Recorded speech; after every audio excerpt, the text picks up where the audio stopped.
남편의 내연녀가 제 술에 최음제를 탔지만 저는 그 술을 그녀에게 마시게 만들었습니다. 잠시 후 남편은 눈앞의 광경을 보고 그 자리에서 얼어붙었는데 안녕하세요. 제 앞 순백의 실크보가 깔린 테이블 위에는 푸른빛의 칵테일 한 잔이 놓여 있습니다. 연회장의 화려한 크리스탈 샹들리에 조명 아래 그 잔은 마치 귀한 보석처럼 마법 같은 아름다움을 뽐내며 반짝이고 있었습니다. 하지만 지금 제 눈에 그것은 단순한 음료가 아니었습니다. 그것은 독배였고 가장 아름다운 모습으로 완벽하게 위장한 제 명예에 대한 사형 선고서였습니다. 저는 저 매혹적인 푸른 액체 속에 단순히 술과 시럽, 신선한 라임 조각만 들어있는 것이 아님을 알고 있었습니다. 그 안에는 가장 정숙한 여인마저도 이성을 잃고 원초적이고 치욕스러운 본능에 지배당하는 미치광이로 만들기에 충분한 강력한 최음제가 들어있었습니다. 그리고 이 특별한 선물을 공들여 제조한 자는 지금 제 앞에 서서 천사처럼 달콤한 미소를 짓고 있었습니다. 수백 명의 사람들이 그룹의 성공을 축하하며 잔을 부딪히는 이 5성급 호텔의 화려한 연회장에서 오직 저만이 뼛속까지 시린 한기를 느끼고 있었습니다. 거대한 샹들리에서 쏟아지는 크리스탈 조명은 모든 것을 호화롭고 눈부시게 만들었지만 동시에 극도로 위선적으로 보이게 했습니다. 특히 무대 위에 서 있는 저 남자의 입가에 걸린 미소는 더욱 그랬습니다. 박준영, 제 남편입니다. 그는 지금 연설을 하며 파트너사들과 직원들에게 감사를 표하고 있었습니다. 그러다 그는 에메랄드빛 드레스를 입은 한 여인을 향해 시선을 돌렸고 그의 목소리에는 숨김없는 애정이 가득 담겨 있었습니다. 그리고 특별히 젊은 나이에도 재능과 열정이 넘치는 우리 마케팅팀의 김아라 팀장에게 감사를 전합니다. 청중석 전체에서 박수 소리가 터져나왔습니다. 김아라가 일어나 우아하게 고개를 숙였고 그녀의 교태로운 눈빛이 제 쪽을 빠르게 훑었습니다. 승리자의 오만함이 가득 담긴 시선이었습니다. 저는 그저 완벽한 사교적인 미소를 지으며 답례의 의미로 테이블 위에 와인잔을 가볍게 들어 올렸습니다. 하지만 테이블 아래 제 다른 손은 손가락이 하얗게 질릴 정도로 굳게 말아 쥐어져 있었습니다. 저는 이 연극에 너무나도 익숙했습니다. 6개월 전 저 여우 같은 것이 회사에 발을 들인 날부터 그룹의 모든 행사는 그녀와 제 남편의 개인적인 무대로 변질되었습니다. 그들은 열정적인 사내 연애극을 연기했고 합법적인 아내이자 맨손으로 준영과 함께 이 회사를 일군 저를 희미한 그림자로 만들어버렸습니다. 저는 모든 것을 알고 있었습니다. 그들의 심야회의가 실제로는 어디에서 열리는지, 남편의 갑작스러운 출장이 실제로는 애인과의 호화로운 휴가라는 것을 저는 알았지만 침묵을 선택했습니다. 김아라 같은 독사에게 소란스러운 싸움은 저를 웃음거리로 만들고 남편을 더 멀어지게 할 뿐이라는 것을 이해했기 때문입니다. 제게는 치명적인 한방, 그녀를 완전히 무너뜨릴 수 있는 한방이 필요했습니다. 그리고 직감적으로 오늘 밤이 바로 그 기회라는 것을 알았습니다. 연설이 끝난 후 김아라가 제 테이블로 먼저 다가왔습니다. 그녀의 비싼 향수 냄새가 코를 찔렀습니다. 달콤했지만 지독히도 가식적이었습니다. 사모님, 그녀가 꿀처럼 달콤한 목소리로 말했습니다. 오늘 정말 아름다우세요. 괜한 오해들 때문에 안 오실까봐 걱정했어요. 저는 와인 한 모금을 마시고 그녀의 눈을 똑바로 쳐다보며 담담하게 말했습니다. 왜 안 오겠어요? 회사 파티인데. 그리고 이 회사는 여전히 제가 최대 주주고요. 제가 안 오면 많은 사람들이 궁금해하지 않겠어요? 김아라의 입가 미소가 살짝 굳었지만 그녀는 금세 자연스러운 표정을 되찾았습니다. 맞는 말씀이세요. 우린 이제 한 가족이나 마찬가지니 더 끈끈하게 지내야죠. 아, 제가 바텐더에게 특별한 칵테일을 부탁드렸어요. 그분만의 특별 레시피인데 이름이 블루라군이래요. 이 푸른색이 오늘 사모님 드레스랑 정말 잘 어울릴 것 같아서요. 제 사과의 선물로 받아주세요. 말을 마친 그녀는 웨이터에게 신호를 보냈습니다. 몇 초 후 파인애플 조각과 빨간 체리로 화려하게 장식된 보석처럼 푸른빛의 칵테일 한 잔이 제 앞에 놓였습니다. 완벽하게 아름다웠지만 제 눈에는 교묘하게 위장된 독배처럼 보였습니다. 왜 특별한 칵테일일까? 왜 오직 나만을 위한 것일까? 한 여자의 직감이 제 안에서 이것이 함정이라고 소리치고 있었습니다. 남편 쪽을 쳐다보자 그는 다른 파트너와 이야기를 나누고 있었습니다. 하지만 저는 그가 저와 칵테일 잔을 몰래 훔쳐보는 시선을 포착했습니다. 기대감과 약간의 죄책감이 뒤섞인 눈빛이었습니다. 모든 것이 명확해졌습니다. 그들은 또 함께 연극을 꾸몄고 이번에는 제게 아주 비싼 대가를 치르게 할 셈이었습니다. 하지만 그들은 틀렸습니다. 이 연극의 감독은 바로 저니까요. 저는 김아라를 향해 놀랄 만큼 다정한 미소를 지었습니다. 고마워요. 정말 마음 씀씀이가 곱네요. 저는 칵테일 잔을 잡기 위해 손을 뻗었습니다. 그 순간 그녀의 눈에서 숨길 수 없는 기쁨의 빛이 스치는 것을 보았습니다. 그녀는 먹잇감이 완전히 덫에 걸렸다고 생각했겠지만 그녀는 몰랐습니다. 바로 이 순간 제 머릿속에서는 완전히 다른 체스판이 펼쳐지기 시작했다는 것을, 그리고 이 체스판에서 그녀는 사냥꾼이 아니라 죽음의 문으로 곧장 돌진하는 졸에 불과했습니다. 이 블루라군, 칵테일 뒤에 숨겨진 진짜 음모는 무엇일까? 그리고 나, 서지우는 어떻게 그들의 함정을 가장 멋진 반격의 무대로 만들 것인가? 만약 신사숙녀 여러분, 그리고 애청자분들께서 숨막히는 긴장감을 느끼고 계신다면 황혼의 이야기 채널 구독 버튼을 누르시고 알림 설정을 켜주십시오. 왜냐하면 오늘 밤 배신자들의 비극은 이제 막 시작되었으니까요. 푸른빛의 블루라군 칵테일이 제 앞에 놓였습니다. 독이 든 보석처럼 아름다웠습니다. 저는 김아라와 제 남편의 시선이 제 모든 움직임에 고정되어 있음을 똑똑히 느낄 수 있었습니다. 그들은 마치 먹잇감이 스스로 덫에 걸어 들어오기를 숨죽여 기다리는 두 마리의 포식자 같았습니다. 그 순간 제 머릿속에서는 수천 가지 계획이 스쳐 지나갔습니다. 거절할 수는 없었습니다. 연극을 망치게 될 테니까요. 마실 수도 없었습니다. 무엇이 저를 기다리는지 잘 알고 있었으니까요. 제게는 기회가 필요했습니다. 이 판을 뒤집을 완벽한 순간, 시선을 돌릴 찰나가, 그리고 그 기회는 바로 제가 직접 만들 것이었습니다. 저는 고개를 들어 환한 미소를 지었습니다. 김아라의 경계심을 허물기에 충분한 미소라는 것을 알고 있었습니다. 정말 세심하네요. 그런데 저 혼자만 마시기는 좀 미안한데요.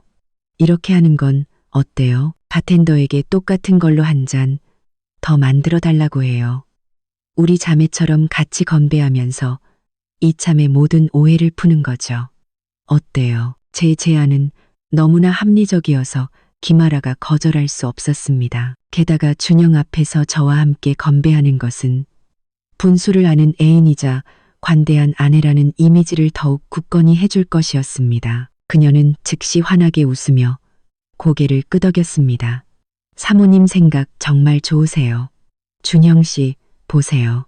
제가 지우 언니는 정말 대범한 분이라고 했잖아요. 그녀는 재빨리 웨이터를 불렀습니다. 몇 분 후 색깔부터 장식까지 첫 번째 잔과 똑같은 두 번째 블루라군이 제 잔 바로 옆에 놓였습니다. 이제 테이블 위에는 마법 같은 푸른 빛을 띤 똑같은 칵테일 두 잔이 있었습니다.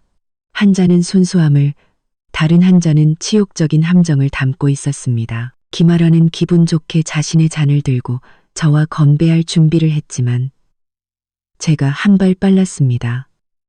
잠깐만요. 제가 신이 난 목소리로 말했습니다. 이렇게 의미 있는 순간에 우리 자매가 기념사진 한 장은 찍어야죠. 나중에 추억할 수 있게요. 말을 마친 저는 휴대폰을 꺼내 들고 자리에서 일어나 김아라를 가까이 끌어당겼습니다. 여기서요. 배경으로 연회장 전체가 나오면 정말 예쁠 거예요. 승리의 환상에 취해 있던 그녀는 즐겁게 제 말을 따랐습니다. 우리는 어깨를 나란히 하고 섰고 2개의 칵테일 잔은 테이블 위에 그대로 놓여 있었습니다.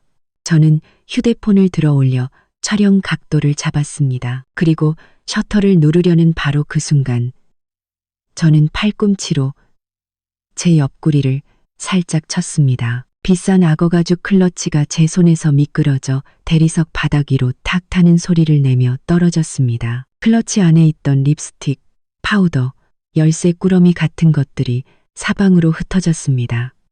어머, 어떡해. 제가 안타까운 표정으로 나지막이 소리쳤습니다. 항상 자신을 과시하고 싶어하는 사람의 본능적인 반응으로 김아라는 즉시 몸을 숙였습니다. 제가 주워드릴게요. 언니, 그녀는 자신이 몸을 숙인 그 순간 무대의 중심에서 완전히 시선을 떼었다는 사실을 전혀 알지 못했습니다. 그것이 바로 제가 기다려온 황금 같은 3초였습니다. 김아라의 등이 모든 시야를 가리고 제 남편이 다른 곳을 보며 방심한 그 짧은 순간 제 손이 유령처럼 빠르게 테이블 위를 스쳤습니다. 2잔의 위치는 빠르고 조용하게 소리 없이 바뀌었습니다. 독이 든 칵테일은 이제 다른 자리에 놓였고 제가 아닌 새로운 주인을 기다리고 있었습니다. 여기요, 언니. 김아라가 일어나 2 손으로 클러치를 제게 건네주었습니다. 조금의 의심도 없는 얼굴이었습니다. 정말 고마워요. 제가 부드럽게 대답하며 클러치를 받고 휴대폰을 집어넣었습니다. 자, 얼음 녹기 전에 빨리 마셔요. 저는 제 칵테일 잔을 들고 김아라에게 남은 잔을 들라는 신호를 보냈습니다. 이제 연극은 제 뜻대로 완벽하게 재구성되었습니다. 저는 잔을 들어 올려 그녀를 똑바로 쳐다보며 무서울 정도로 진심 어린 목소리로 말했습니다. 자, 우리 가족의 화목과 앞으로의 미래를 위해 건배해요, 아라 씨. 그녀는 환하게 웃으며 자신의 잔을 들어 제 잔에 부딪혔습니다.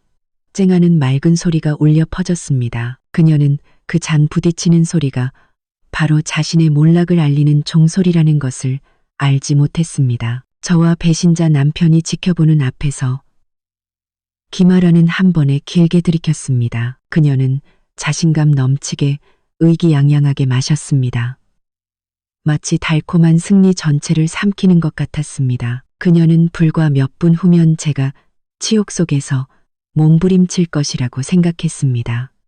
하지만 그녀는 틀렸습니다. 그녀가 공들여 준비한 그 약은 이제 그녀 자신의 혈관 속을 조용히 흐르고 있었습니다. 그녀가 애써 준비한 연극의 주인공은 이제 더 이상 제가 아니었습니다. 아름다운 외모로 위장한 잔혹한 무기, 푸른빛의 칵테일은 김아라의 위장 속에 안전하게 자리 잡았습니다. 그녀는 빈잔을 테이블 위에 내려놓았습니다. 먹잇감이 완전히 굴복했다고 믿는 사냥꾼의 자신감이 묻어나는 단호한 동작이었습니다. 그녀의 붉은 입술이 살짝 올라가 거의 보이지 않는 미소를 만들었습니다. 하지만 6개월 동안 그녀의 모든 몸짓과 눈빛을 연구해온 저는 그녀의 표정에서 완벽한 계획이 순조롭게 진행되고 있다는 데 대한 경멸, 희열, 그리고 극도의 기쁨을 모두 읽을 수 있었습니다. 저 역시 천천히 제 칵테일을 비웠습니다. 시원한 민트 향과 상큼한 라임의 순수한 맛이 퍼지며 곧이어 일어날 일들을 위해 필요한 냉정을 유지하게 해주었습니다. 저는 이 순간부터 아주 작은 실수도 용납되지 않는다는 것을 알았습니다. 정말 맛있는 칵테일이네요. 제가 세 사람 사이에 긴장된 침묵을 깨며 말했습니다. 이 특별한 선물 다시 한번 고마워요. 제 목소리는 저 자신도 놀랄 만큼 평온했습니다.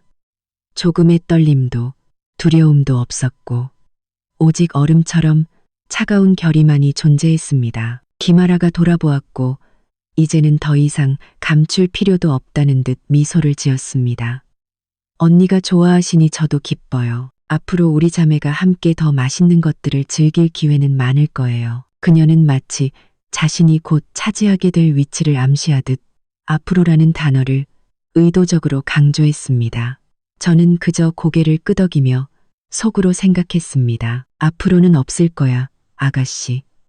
적어도 네가 상상하는 그런 미래는. 우리는 사교적인 대화가 한창인 메인 연애 테이블로 돌아갔습니다.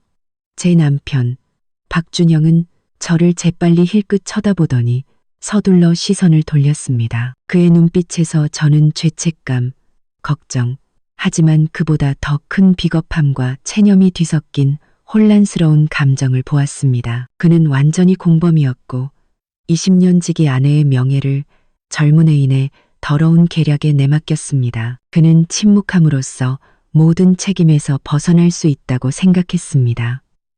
하지만 그는 틀렸습니다. 이 체스판에서 그의 침묵은 가장 강력한 자백이었습니다. 이제 보이지 않는 괴물은 풀려났고 그녀의 혈관 속에서 여정을 시작하고 있었습니다. 그녀는 저를 돌아보았고 이제는 가면을 벗어 던진 그 눈빛에는 패배자를 내려다보는 승리자의 연민과 경멸이 담겨 있었습니다. 그녀는 자신이 이겼다고 믿었습니다. 먹이가 미끼를 물었고 낚싯줄은 당겨졌으며 물고기는 도마 위에 완전히 올라왔다고. 저는 평온하게 제 와인잔을 내려놓고 그녀의 시선에 고개를 살짝 끄덕여 답했습니다. 연극은 아직 끝나지 않았습니다. 이제 막 1막이 지났을 뿐입니다. 그리고 감독으로서 저는 다음 막들이 훨씬 더 흥미롭고 극적일 것이라고 장담할 수 있었습니다. 이제는 그저 끈기 있게 기다리기만 하면 되었습니다. 저는 여전히 그 자리에 등을 곧게 펴고 우아한 자세로 앉아 손으로 와인잔을 부드럽게 돌리고 있었습니다. 겉으로 보기에 저는 평온함의 완벽한 조각상이었지만 제 안에서는 심장이 계산적으로 한 박자 한 박자 뛰고 있었습니다.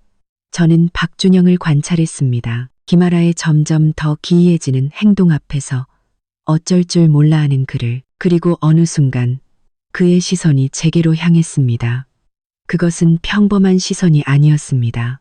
거기에는 도전도 비겁함도 없었습니다. 그것은 당혹감과 절박한 구조 요청의 빛이 담긴 스쳐 지나가는 시선이었습니다. 마치 혼미한 상태에서 저만이 유일하게 안전한 피난처라는 것을 문득 깨달은 것 같았습니다. 그 시선은 짧은 1초 동안만 지속되었지만 마치 제가 오랫동안 봉인하려 애썼던 기억의 문을 활짝 여는 열쇠 같았습니다. 시간의 흐름이 갑자기 거꾸로 흐르고 이 위선적인 사람들로 가득한 호화로운 연회장은 순식간에 사라졌습니다. 제 눈앞에는 더 이상 애인에게 휘둘리는 초라한 중년 남성이 아니라 불타는 듯한 눈빛과 가을 햇살처럼 따뜻한 미소를 지닌 25년 전의 청년 박준영이 있었습니다. 기억이 낡은 필름처럼 밀려와 저를 대학 강의실로 데려갔습니다.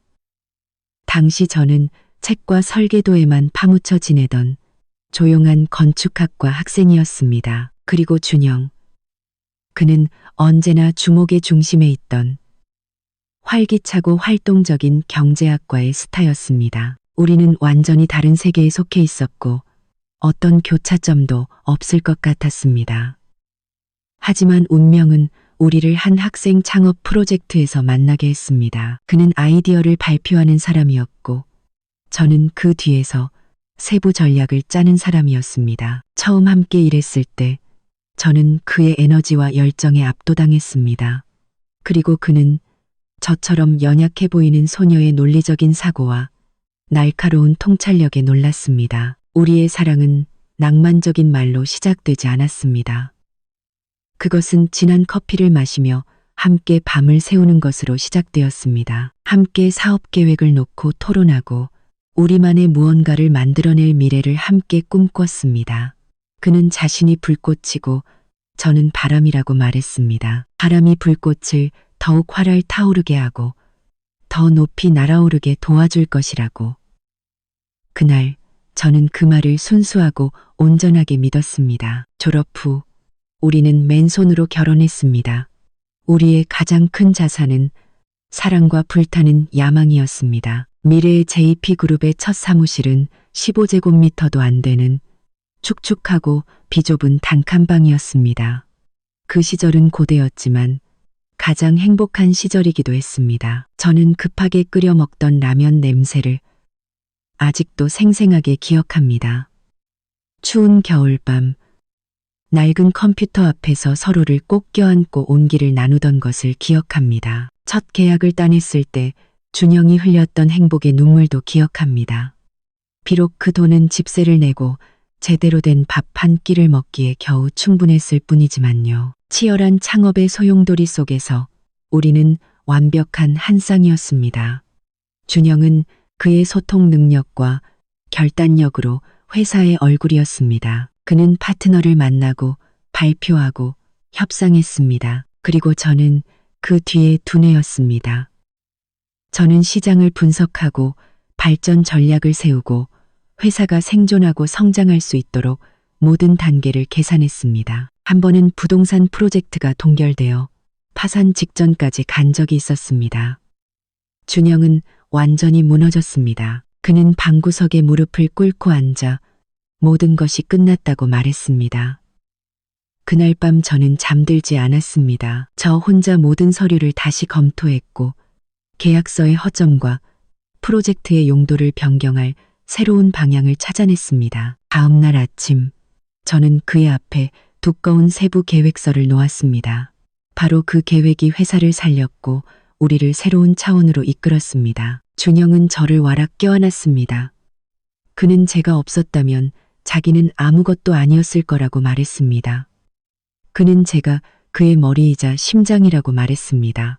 저는 우리의 공동의 사업을 위해 모든 것을 희생했습니다. 저는 첫 직원 몇 명의 월급을 주기 위해 어머니의 유품인 유일한 목걸이를 팔았습니다. 저는 가장 힘든 시기를 그와 함께 극복하기 위해 해외 석사 장학금 기회를 포기했습니다.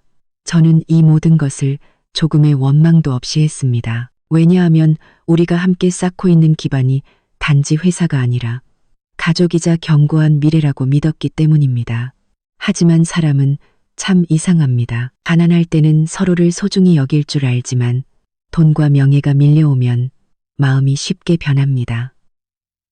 회사는 점점 커졌고 우리는 고급스러운 사무실 건물로 이전했습니다. 박준영의 이름은 점점 더 많은 사람들에게 알려졌습니다.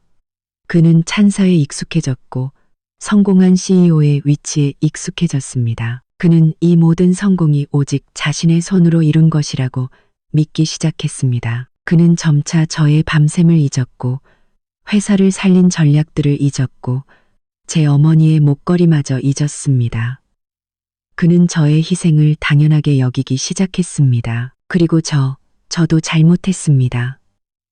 회사가 궤도에 오르자 저는 연이어 아들, 딸, 예쁜 두 아이를 낳았습니다. 저는 뒤로 물러나 가족과 아이들에게 더 많은 시간을 할애해야 한다고 믿었습니다. 저는 그에게 모든 경영권을 넘겨주고 그를 절대적으로 신뢰했습니다. 저는 스스로 전략실을 나왔고 숫자와 계획서에서 멀어져 진정한 의미의 아내가 되었습니다. 제가 뒤로 물러났을 때 그의 옆에 거대한 공백을 만들었다는 것을 깨닫지 못했습니다. 그리고 그것이 바로 김아라 같은 자들이 들어와 위선적인 존경과 요염함, 그리고 달콤한 말로 그 공백을 채울 기회였다는 것을요. 낡은 필름 속 마지막 기억은 이 저택이 아직 미완성 공사일 때 우리가 서 있던 모습입니다. 준영이 뒤에서 저를 안고 정원을 가리키며 자랑스럽게 말했습니다. 봐, 내가 하는 모든 건 당신과 아이들에게 최고의 삶을 주기 위해서야. 그날 저는 얼마나 행복했는지 모릅니다. 하지만 지금 다시 생각해보니 그의 말 속에 숨겨진 미묘한 변화를 깨달았습니다. 더 이상 우리가 아니라 나였습니다. 우리의 공동 기반을 그는 혼자서 자기 것으로 만들었습니다. 그리고 그는 자신에게 첫 벽돌을 함께 놓았던 사람을 잊을 권리를 스스로 부여했습니다. 기억의 필름이 끊겼습니다. 저는 연회장의 잔혹한 현실로 돌아왔습니다. 저는 자신의 애인 때문에 허둥지둥 당황하는 남자를 보았고 제 심장은 더 이상 조금의 아픔도 느끼지 못했습니다. 그것은 차갑게 식어버렸습니다. 잊혀진 기반이면 어떻습니까?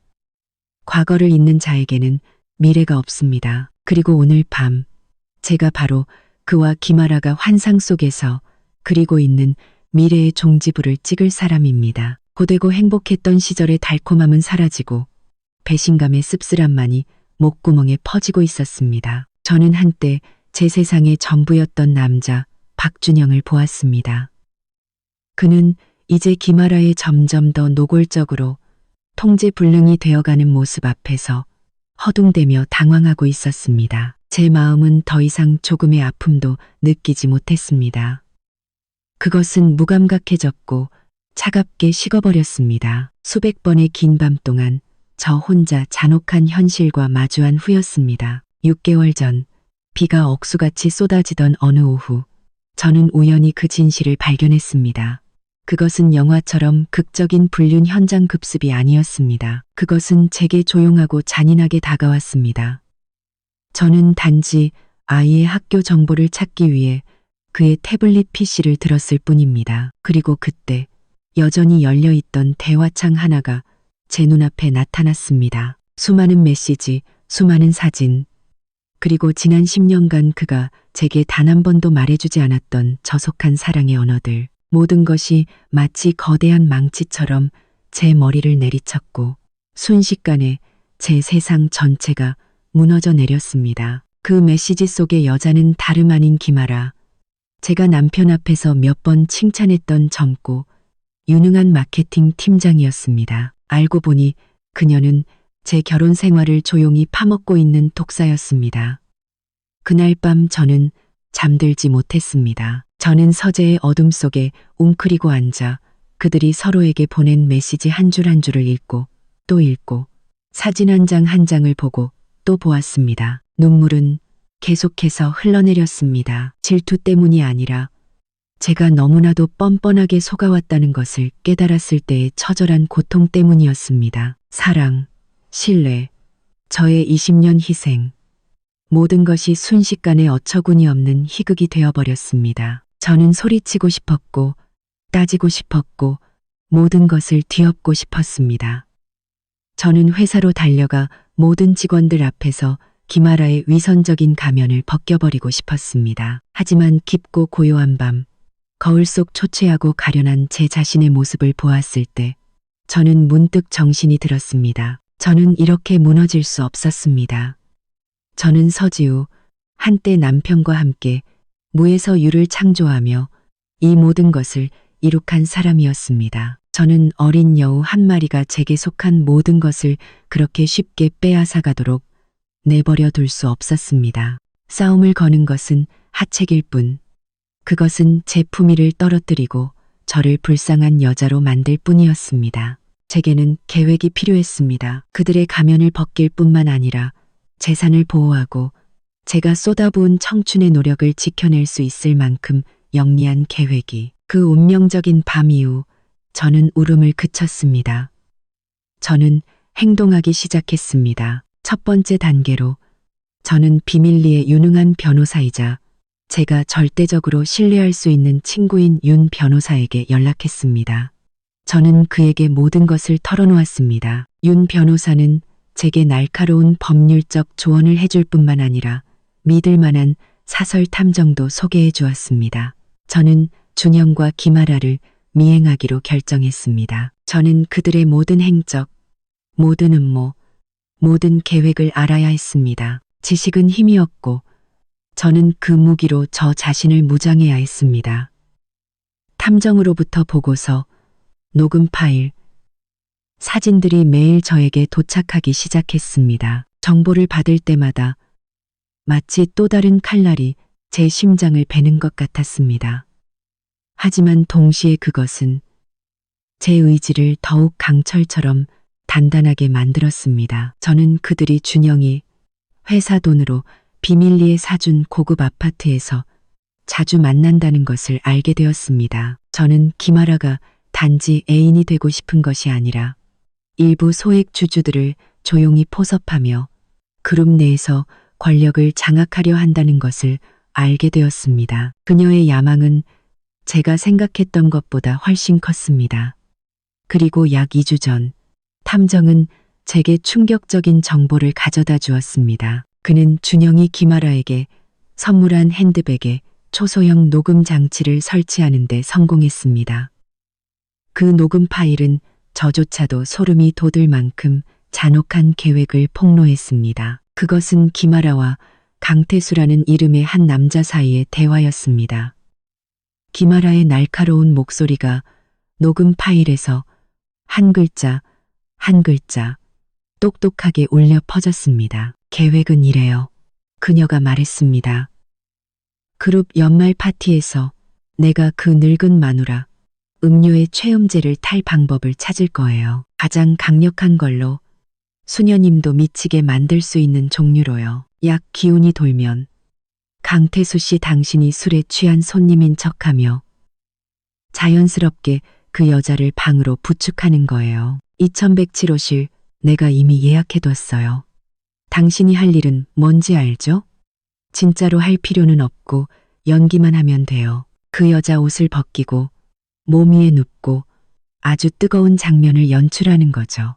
내가 준영 씨랑 같이 갑자기 들이닥쳐서 현장을 덮칠 거예요. 물론 전부 촬영할 거고요. 강태수라는 남자가 되물었습니다. 그렇게 해도 괜찮을까요? 김 팀장님. 그분은 회장님 사모님이신데요. 김아라가 비웃었습니다. 소름 끼치도록 차가운 웃음소리였습니다. 회장님 사모님이니까 그렇게 해야죠. 이렇게 빼도 박도 못할 외도 증거가 있어야만 그 여자가 한 푼도 못 받고 이혼하게 만들 수 있어요. 그 사람은 가식적이라 헛된 명예만 중요하게 생각하거든요. 당신은 내 말대로만 해요. 일이 끝나면 5천만 원은 당신 것이 될 거예요. 저는 녹음 파일을 다 듣고 나서 망연자실하게 앉아 있었습니다. 심장이 멎는 것 같았습니다. 저는 그렇게 젊은 여자가 그렇게 악독한 마음과 잔인한 계획을 가질 수 있다는 것을 상상도 못했습니다. 그녀는 제 남편을 빼앗고 싶을 뿐만 아니라 제 명예를 완전히 파괴하고 저를 빈손으로 길거리에 내쫓고 싶어 했습니다. 분노가 극에 달했지만 이상하게도 그 분노 뒤에는 무서울 정도로 차분한 감정이 찾아왔습니다. 그들이 큰 판을 벌이고 싶어 하니 저도 함께 놀아주기로 했습니다. 하지만 저는 그들의 규칙대로 놀지 않을 것입니다. 저는 저 스스로 게임의 규칙을 다시 쓸 것입니다. 그리고 그렇게 모든 것이 준비되었습니다. 저는 칵테일에 대해 똑똑히 알고 있었습니다. 2107호실에 대해서도 그리고 곧 나타날 낯선 남자에 대해서도 김아라는 자신이 완벽한 함정을 설치하고 있다고 생각했습니다. 그녀는 자신이 단지 제가 감독하는 연극 속에서 춤추는 꼭두각시에 불과하다는 것을 몰랐습니다. 그녀는 자신이 저를 위해 공들여 준비한 함정으로 신나게 한 걸음 한 걸음 다가가고 있었습니다. 그리고 저는 그저 여기에 앉아 제 와인을 즐기며 배신자들의 모든 거짓과 악랄함이 드러나는 막이 오르는 그 순간을 기다리기만 하면 되었습니다. 명품 핸드백 속 녹음은 끝났지만 김아라의 악독한 말들은 여전히 제 마음 속에서 칼날처럼 차갑고 날카롭게 울리고 있었습니다. 처음에 충격이 지나가자 그 자리에는 극도로 차가운 분노가 자리 잡았습니다. 저는 박준영의 배신이 제 심장에 가장 깊이 박힌 칼날이라고 생각했습니다. 하지만 저는 틀렸습니다. 이 악랄한 음모에 비하면 그들의 은밀한 데이트는 어린애 장난에 불과했습니다. 김아라는 제 남자를 원할 뿐만 아니라 저를 파괴하고 싶어 했습니다. 그녀는 제 모든 것, 재산과 회사부터 마지막 남은 명예의 조각까지 전부 벗겨내고 저를 쓸모없는 존재처럼 길거리에 내던지고 싶어 했습니다. 그녀는 제가 남은 인생을 치욕과 고통 속에서 살기를 바랐습니다.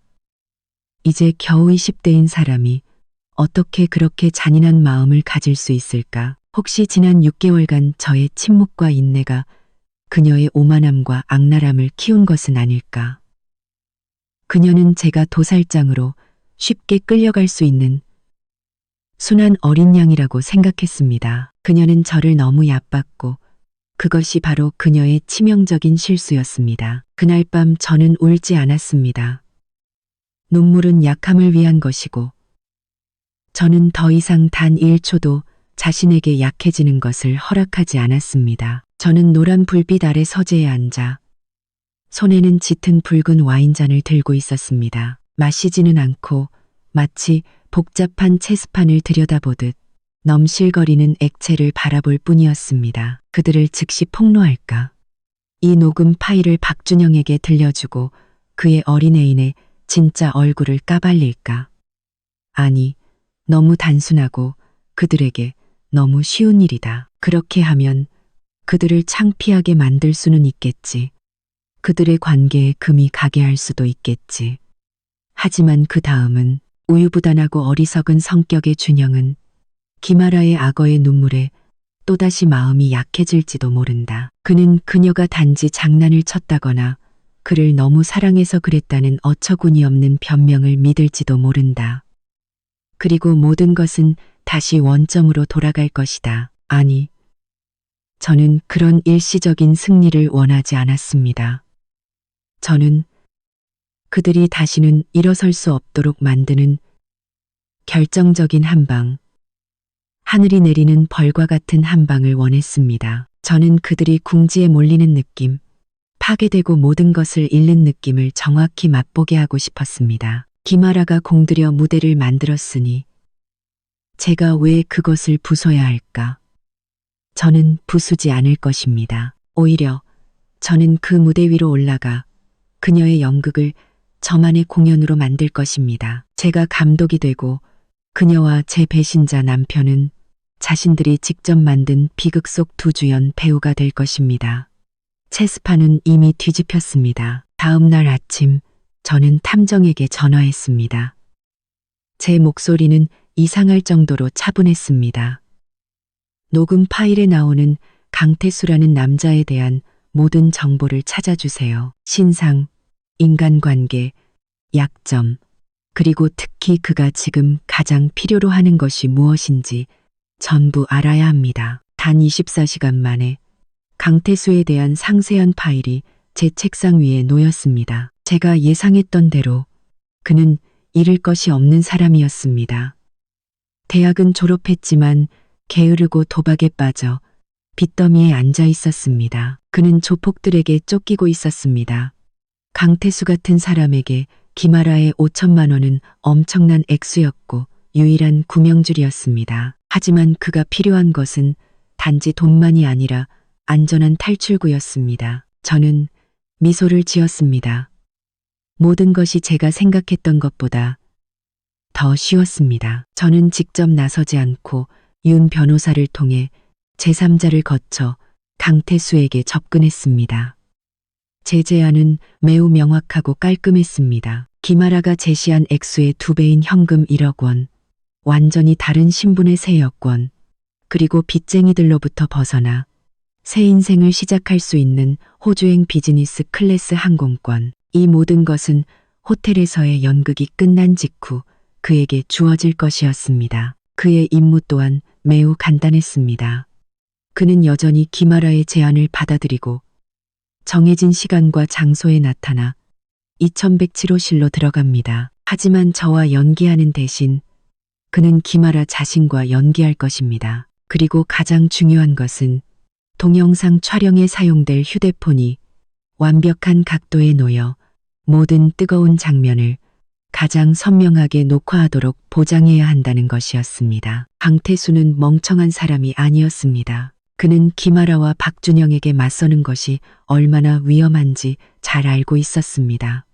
하지만 제 제안은 너무나 매력적이었습니다. 그것은 단지 돈이 아니라 미래 전체였습니다. 그리고 더 중요한 것은 그는 이 제안 뒤에 있는 여자가 김아라보다 훨씬 더 큰 힘과 무서운 계산 능력을 가졌다는 것을 깨달았다는 것입니다. 저를 따르면 살 길이 있을지도 모르지만 김아라를 따르면 일이 끝난 후 입막음을 위해 제거될 수도 있었습니다. 그는 현명한 선택을 했습니다. 만남은 신속하게 이루어졌습니다. 강태수는 완전히 제 편이 되었습니다. 비장의 카드는 준비되었습니다. 그날부터 저는 제 역할을 준비하기 시작했습니다. 저는 일부러 지치고 우울한 척했습니다. 저는 더 이상 김아라의 도발적인 행동에 날카롭게 반응하지 않았습니다. 저는 침묵하고 인내하며 점차 운명을 받아들이는 아내의 역할을 완벽하게 소화했습니다. 저의 변화는 김아라를 더욱 의기양양하게 만들었습니다. 그녀는 자신이 제 의지를 완전히 꺾었다고, 제가 단두대에 오를 준비가 되었다고 믿었습니다. 그리고 마침내 연말 고객 감사 파티가 다가왔습니다. 오늘 밤 저는 거울 앞에 서서 그 안의 여자를 바라보았습니다. 여전히 저 서지우였지만 눈빛에는 6개월 전의 슬픔이 더 이상 없었습니다. 날카롭고 차가우며 결의에 가득 차 있었습니다. 저는 단순하지만 고급스러운 검은 드레스를 선택했습니다. 애도를 상징하는 검은색이지만 동시에 권력과 신비의 검은색이기도 했습니다. 모든 것이 준비되었습니다. 무대는 세워졌고 배우들은 제자리에 섰으며 대본은 다시 쓰였습니다. 김아라, 순진한 아가씨, 네가 오늘 밤의 감독이라고 생각하니? 넌 틀렸어. 넌 그저 내가 당기는 줄 위해서 신나게 춤추는 불쌍한 꼭두각시에 불과해. 그리고 오늘 밤 나는 그 줄을 끊어 네가 스스로 만든 심연 속으로 자유낙하하게 만들 거야. 게임은 이제 정말로 시작되었어. 오늘 파티가 바로 그 무대였습니다. 제 입가의 미소는 여전히 완벽한 사교적인 모습을 유지했지만 마음속에서는 보이지 않는 카운트다운이 시작되었습니다. 저는 머릿속으로 계산했습니다. 이렇게 강한 약이라면 약 15분에서 20분 사이에 효과가 나타나기 시작할 것이다. 그 시간은 제가 적의 점진적인 붕괴를 충분히 감상하기에 충분했습니다. 우리는 자리에 앉았습니다. 박준영이 가장 긴장한 사람이었습니다. 그는 계속해서 시계를 쳐다보고는 다시 저를 힐끗 쳐다보았고 그 눈빛에는 탐색하는 기색이 가득했습니다. 아마도 그는 왜 피해자인 제가 멀쩡해 보이는지 의아해하고 있을 것입니다. 반면 김아라는 매우 여유로웠습니다. 그녀는 자신이 승리를 확신하고 있었습니다. 그녀는 와인잔을 들어 가볍게 흔들며 제가 통제불능의 증상을 보이기 시작하기를 기다리는 듯한 도발적인 눈빛으로 저를 쳐다보았습니다. 숨막히는 침묵 속에서 5분이 흘렀습니다. 10분. 저는 여전히 같은 테이블에 앉은 몇몇 손님들과 즐겁게 대화를 나누며 부동산 시장 상황과 새로운 디자인 트렌드에 대해 토론했습니다. 저는 일부러 매우 명석하고 날카로운 척했습니다. 저의 논리적인 말 한마디, 빈틈없는 주장 하나하나가 박준영의 자신감에 찬물을 끼얹는 것 같았습니다. 저는 그의 얼굴에 점점 더 커지는 당혹감을 똑똑히 볼 수 있었습니다. 그리고 제가 예상했던 대로 정확히 12분이 되자 김아라에게 첫 번째 징후가 나타나기 시작했습니다. 그것은 매우 미묘하게 시작되었습니다. 단지 가볍게 미간을 찌푸리는 것이었습니다. 그녀는 갑자기 대화를 멈추고 손을 들어 관자놀이를 가볍게 문질렀습니다. 그런 다음 그녀는 물잔을 들어 한 번에 길게 마셨지만 그 행동은 별 도움이 되지 않는 것 같았습니다. 공들여 화장한 그녀의 하얀 뺨이 옅은 분홍빛으로 물들기 시작했습니다. 처음에는 그녀가 취한 것처럼 보였습니다. 하지만 저는 그것이 독약의 불길이 안에서부터 피어오르기 시작했다는 신호임을 알았습니다. 몇 분 후 그 분홍빛은 넓게 퍼져 그녀의 얼굴 전체를 비정상적으로 붉게 만들었습니다. 그것은 얼굴에만 머물지 않고 하얀 목덜미와 가슴 앞 드러난 피부까지 번졌습니다. 그녀는 마치 뜨거운 사우나에서 막 나온 사람처럼 보였습니다. 그녀는 답답함을 느끼기 시작했고 허벅지 위에 얌전히 놓여있던 가느다란 손이 무의식적인 움직임을 보이기 시작했습니다. 그녀는 손을 들어 옥수 같은 손가락으로 자신의 목선을 부드럽게 쓸어내리더니 마치 공기를 더 마시기 위해 드레스 목 부분을 살짝 잡아당겼습니다. 그녀의 호흡도 변하기 시작했습니다. 더 이상 규칙적이고 부드럽지 않고 가빠졌습니다. 때때로 그녀는 숨을 깊게 들이마셨다가 무겁게 내쉬었고 실크 드레스 아래로 가슴이 눈에 띄게 오르내렸습니다. 그녀의 눈빛도 평소의 날카롭고 도도한 모습을 잃었습니다. 동공이 풀린 듯 눈이 더 커 보였고 이상할 정도로 반짝이며 촉촉해졌습니다.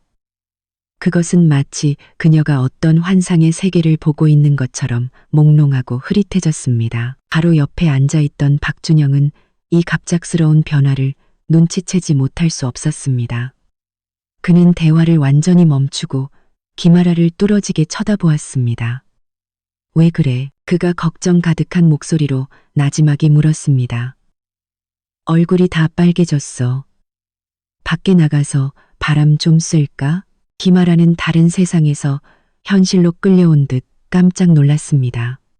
그녀는 고개를 저으며 억지로 미소를 지으려 했었지만 그 미소는 매우 어색해 보였습니다. 저 괜찮아요.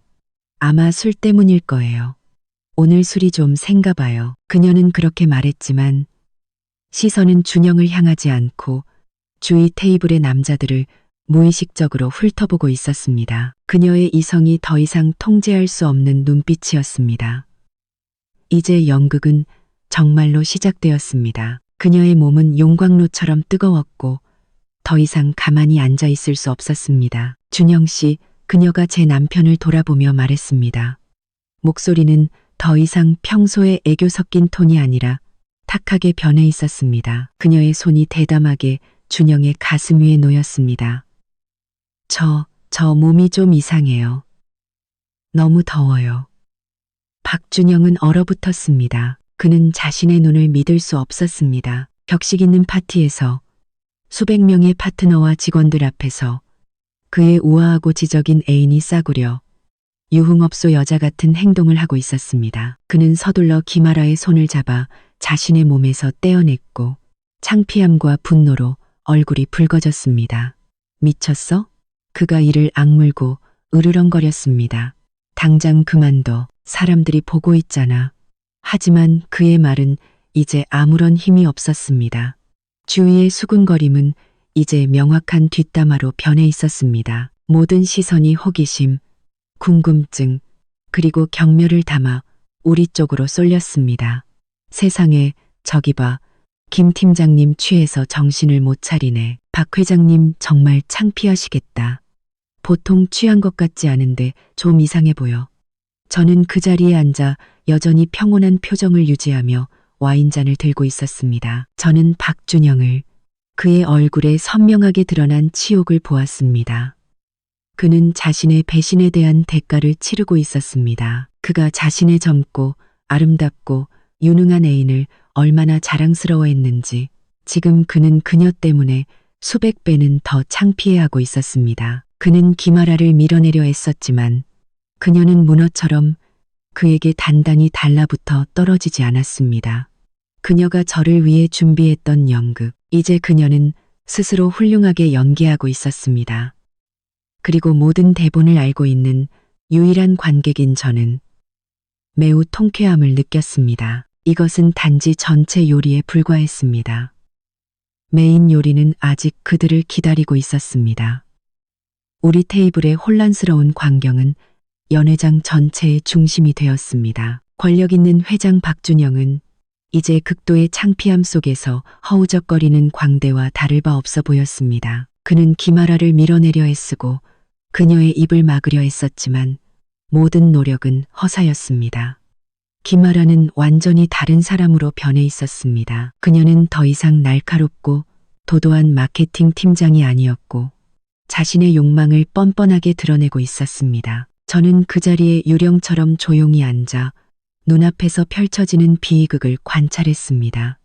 저는 박준영의 얼굴에 떠오른 무력감과 치욕을 똑똑히 보았습니다. 그는 누구의 눈도 똑바로 쳐다보지 못하고 고개를 푹 숙인 채 쥐구멍이라도 있으면 숨고 싶어 했습니다.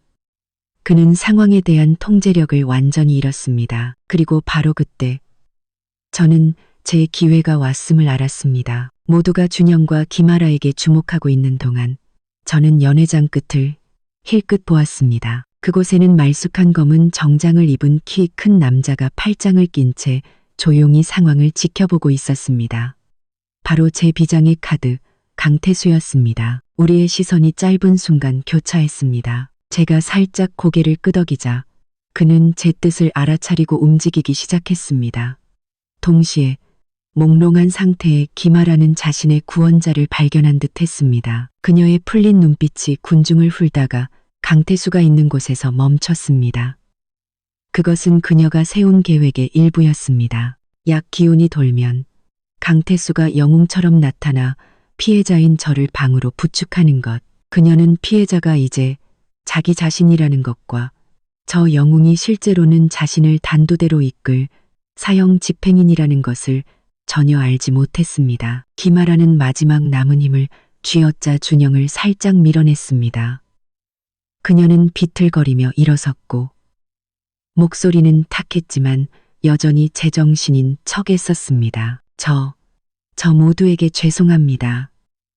제가 너무 취해서 방에 가서 좀 쉬어야겠어요. 그녀는 준영에게 말했지만 시선은 은밀한 신호를 보내며 강태수를 향해 있었습니다. 박준영은 지금 이 치욕에서 가능한 한 빨리 벗어나고 싶을 뿐이었습니다. 그는 그런 사소한 디테일에 신경 쓸 겨를이 없었습니다. 김아라가 방에 가고 싶다고 하자 그는 기계처럼 서둘러 고개를 끄덕이며 그녀의 얼굴을 똑바로 쳐다보지 못하고 나지막이 말했습니다. 응, 방에 가서 쉬어. 그는 심지어 자신의 애인을 부축할 생각조차 하지 않았습니다.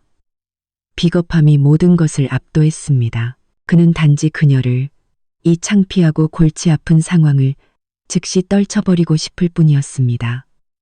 시나리오대로 강태수가 다가왔습니다. 그는 친절한 손님 역할을 하며 걱정스러운 목소리로 말했습니다. 저기요. 안 좋아 보이시는데 제가 방까지 부축해드릴까요? 김아라는 조금의 의심도 없이 고개를 끄덕였습니다. 그녀는 강태수의 단단한 팔에 의지했습니다. 마치 물에 빠진 사람이 지푸라기라도 잡는 심정이었습니다. 그녀는 모든 것이 자신의 완벽한 계획대로 진행되고 있다고 생각했습니다.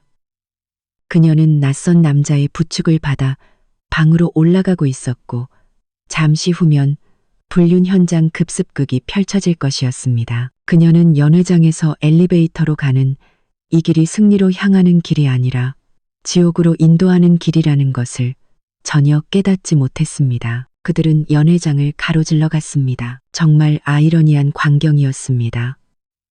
회장의 애인이 만취해 흐트러진 상태로 전혀 모르는 남자의 부축을 받고 있었습니다. 한편 배신자 남편은 테이블에 얼어붙은 채 앉아 얼굴은 핏기 하나 없었습니다. 그 모든 모습은 수백 개의 눈, 그리고 몰래 녹화하고 있는 수십 개의 휴대폰에 담기고 있었습니다. 김아라와 박준영의 명예는 바로 여기서 그들이 그토록 자랑스러워했던 파티에서 완전히 파괴되었습니다. 저는 번쩍이는 강철 엘리베이터 문이 천천히 닫히며 그들 둘을 삼킬 때까지 그들의 뒷모습을 지켜보았습니다. 저는 저 위 2107호실의 주 무대가 이미 준비되어 있다는 것을 알았습니다. 조명, 카메라, 그리고 필요한 소품들까지. 강태수는 자신의 역할을 훌륭하게 해낼 것입니다. 그는 김아라가 제게 하려 했던 것을 정확히 맛보게 해줄 것입니다. 그리고 저도 제 역할을 준비해야 했습니다. 걱정하는 아내, 진실을 발견하고 충격받은 아내의 역할을 저는 시간을 정확하게 계산해야 했습니다. 너무 일찍 올라가면 연극을 망칠 것이고 너무 늦게 올라가면 가장 재미있는 부분을 놓칠 것이었습니다. 저는 와인 한 모금을 마셨습니다. 그 씁쓸한 맛이 제 정신을 차리게 해주었습니다. 저는 박준영을 쳐다보았습니다. 그는 여전히 그곳에 조각상처럼 미동도 없이 앉아 텅 빈 눈으로 허공을 응시하고 있었습니다. 그는 아마 방금 일어난 일을 소화하려 애쓰고 있을 것입니다. 하지만 그는 그럴 시간이 많지 않을 것입니다. 왜냐하면 잠시 후 저는 그에게만 배는 더 큰 충격을 안겨줄 것이기 때문입니다. 완벽해. 이제 내가 내 연기를 시작할 시간이야. 박준영이 도망칠 기회를 주지 않을 거야. 그가 김아라와 함께 이 연극을 만들었으니 그 역시 관객이 되어 그 처참한 몰락을 끝까지 지켜봐야 해. 저는 숨을 깊게 들이마시고 제 배신자 남편을 지옥문으로 이끌 첫 대사를 내뱉을 준비를 했습니다. 엘리베이터 문이 닫히고 김아라의 추한 모습과 강태수의 차가운 얼굴을 남긴 채 연회장에는 어색하고 난처한 침묵이 흘렀습니다. 수근거리는 소리가 다시 일었고 이제는 거리낌 없이 점점 더 커졌습니다. 박준영은 그 자리에 앉아 있었고 비싼 정장등은 땀으로 흠뻑 젖었으며 얼굴은 밀랍 인형처럼 굳어 있었습니다. 그는 자신을 안타까운 눈빛으로 쳐다보는 몇몇 단골 손님들에게 억지로 미소를 지어 보였지만 그 미소는 우는 것보다 더 보기 흉했습니다. 그는 완전히 방향을 잃고 창피함과 당혹감 속에 잠겨 있었습니다. 저는 그가 굴욕감을 충분히 맛볼 수 있도록 몇 분 더 그 자리에 가만히 앉아 있었습니다. 저는 그가 가장 심리적으로 불안정하고 영향을 받기 쉬운 상태에 있어야 했습니다. 그래야만 제 말에 천근만근의 무게가 실릴 테니까요. 저는 시계를 보았습니다. 김아라와 강태수가 방으로 올라간 지 10분이 지났습니다. 강태수가 모든 것을 준비하고 자신의 연극을 시작하기에 충분한 시간이었습니다. 이제 제가 행동해야 할 때였습니다. 저는 숨을 깊게 들이마시고 입가에 차가운 미소를 지우고 대신 걱정과 관심이 가득한 표정, 현모양처의 완벽한 표정을 지었습니다. 저는 일어나서 박준영 옆으로 조용히 다가갔습니다. 그가 제가 다가오는 것을 보고 깜짝 놀라며 무의식적으로 시선을 피했습니다. 여보, 제가 그만이 들을 수 있을 정도의 목소리로 하지만 가짜 절박함을 가득 담아 말했습니다. 저 너무 걱정돼요. 준영이 고개를 들어 저를 보았고 그의 붉게 충혈된 눈은 피로로 가득 차 있었습니다. 뭐가 걱정인데? 그가 탁한 목소리로 물었습니다. 김 팀장님이요. 제가 이어서 말했습니다. 제 고운 눈썹이 살짝 찌푸려졌습니다. 아까 그분 모습이 보통 취한 것 같지 않았어요. 무슨 안 좋은 일이라도 생길까봐 걱정돼요. 어쨌든 우리 회사 직원이고 또 여자 혼자 호텔방에 있는데 만약 무슨 일이라도 생기면 우리가 곤란해지잖아요. 제 말은 준영이 지금 가장 두려워하는 것, 즉 책임과 회사의 평판을 정확히 찔렀습니다. 그는 김아라에게 더 이상 관심이 없을지 몰라도 그룹의 체면을 신경 쓰지 않을 수는 없었습니다. 그는 미간을 찌푸렸고 당혹감이 선명하게 드러났습니다. 하지만 그냥 잠깐 쉬러 올라간다고 했잖아. 잠깐이 얼마나 긴데요, 여보? 제가 그에게 생각할 시간을 주지 않고 몰아붙였습니다. 보세요. 벌써 15분이나 지났어요. 정신을 못 차릴 정도로 취한 사람이 혼자서 문 잠긴 방에 있다고요. 안전하다고 생각하세요? 아니면 그분 가족에게 전화해서 데리러 오라고 하는 게 어때요? 그게 모두를 위해 마음 편할 것 같아요. 저는 일부러 가족이라는 단어를 강조했습니다. 저는 김아라가 저처럼 이 도시에 친척이 없다는 것을 잘 알고 있었습니다. 제 제안은 사실상 시험이었고 심리적인 함정이었습니다. 그것은 준영을 궁지로 몰아넣었습니다. 만약 그가 아무에게도 전화할 수 없다면 그의 무책임함은 더욱 명백해질 것입니다. 그리고 그것은 그의 머릿속에 의심의 씨앗을 심었습니다. 왜 김아라는 그녀의 애인인 그가 아니라 낯선 남자의 부축을 받아 방으로 올라갔을까? 제가 예상했던 대로 준영은 당황한 기색이 역력했습니다. 그는 더듬거렸습니다. 가족고, 나는 번호가 없어. 그래요? 제가 놀란 척했습니다. 두 분이 아주 친한 줄 알았는데요. 그렇다면 더 위험하죠. 술에 취한 젊은 여자를 낯선 남자와 함께 방에 두다니 결과를 생각해 봤어요? 제 말은 준영의 비겁함과 이기심을 똑바로 찌르는 송곳 같았습니다. 그는 정말로 두려움을 느끼기 시작했습니다. 김아라를 위한 걱정이 아니라 자기 자신을 위한 걱정이었습니다. 만약 2107호실에서 무슨 일이 생긴다면 최고 경영자이자 파티에서 김아라와 마지막으로 친밀한 관계였던 그가 가장 먼저 연루될 것이 분명했습니다. 무슨 뜻이야? 준영이 으르렁거렸습니다. 걱정은 짜증으로 변해 있었습니다. 그 남자는 그냥 친절한 손님이었을 뿐이야. 친절하다고요? 제가 비웃었습니다. 비아냥거림이 가득한 미소였습니다. 친절한 남자가 낯선, 옷차림이 야하고 정신이 온전치 않은 여자를 자기 방으로 기꺼이 부축해준다고요? 당신 정말 순진하네요. 박준영 씨. 아니면 일부러 이해하고 싶지 않은 건가요? 제 말의 날카로움에 준영은 얼어붙었습니다. 그는 놀라움이 가득한 눈으로 저를 쳐다보았습니다. 마치 오랜 세월을 함께 살면서 처음으로 제 진짜 모습을 본 것 같았습니다. 그는 아마도 부드럽고 관대한 서지우에 익숙했지. 이렇게 말 한마디, 한마디가 다른 사람의 심장을 찌르는 칼날 같은 여자는 아니었을 것입니다. 하지만 저는 아직 멈추지 않았습니다. 저는 그가 제 뜻대로 행동하게 만들 결정적인 한 방을 날려야 한다는 것을 알았습니다. 알았어요. 제가 한숨 쉬는 척 했습니다. 당신이 걱정하지 않는다면 저도 어쩔 수 없죠. 다만 방금 호텔 보안 팀장님과 직원 두 분이 허둥지둥 엘리베이터로 들어가는 걸 봤어요. 얼핏 들었는데 21층에서 이상한 소음이 있다는 신고를 받았다고 하더라고요. 아마 2107호실이었던 것 같아요. 저는 거짓말을 했습니다. 보안 팀장 같은 건 없었습니다. 그것은 완전히 제가 꾸며낸 이야기였습니다. 하지만 이 순간의 그 거짓말은 어떤 진실보다도 더 큰 힘을 가졌습니다. 보안이라는 두 단어를 듣자 박준영의 안색이 완전히 변했습니다. 창백했던 얼굴이 새하얗게 질렸고 극도의 공포가 그의 눈에 선명하게 드러났습니다.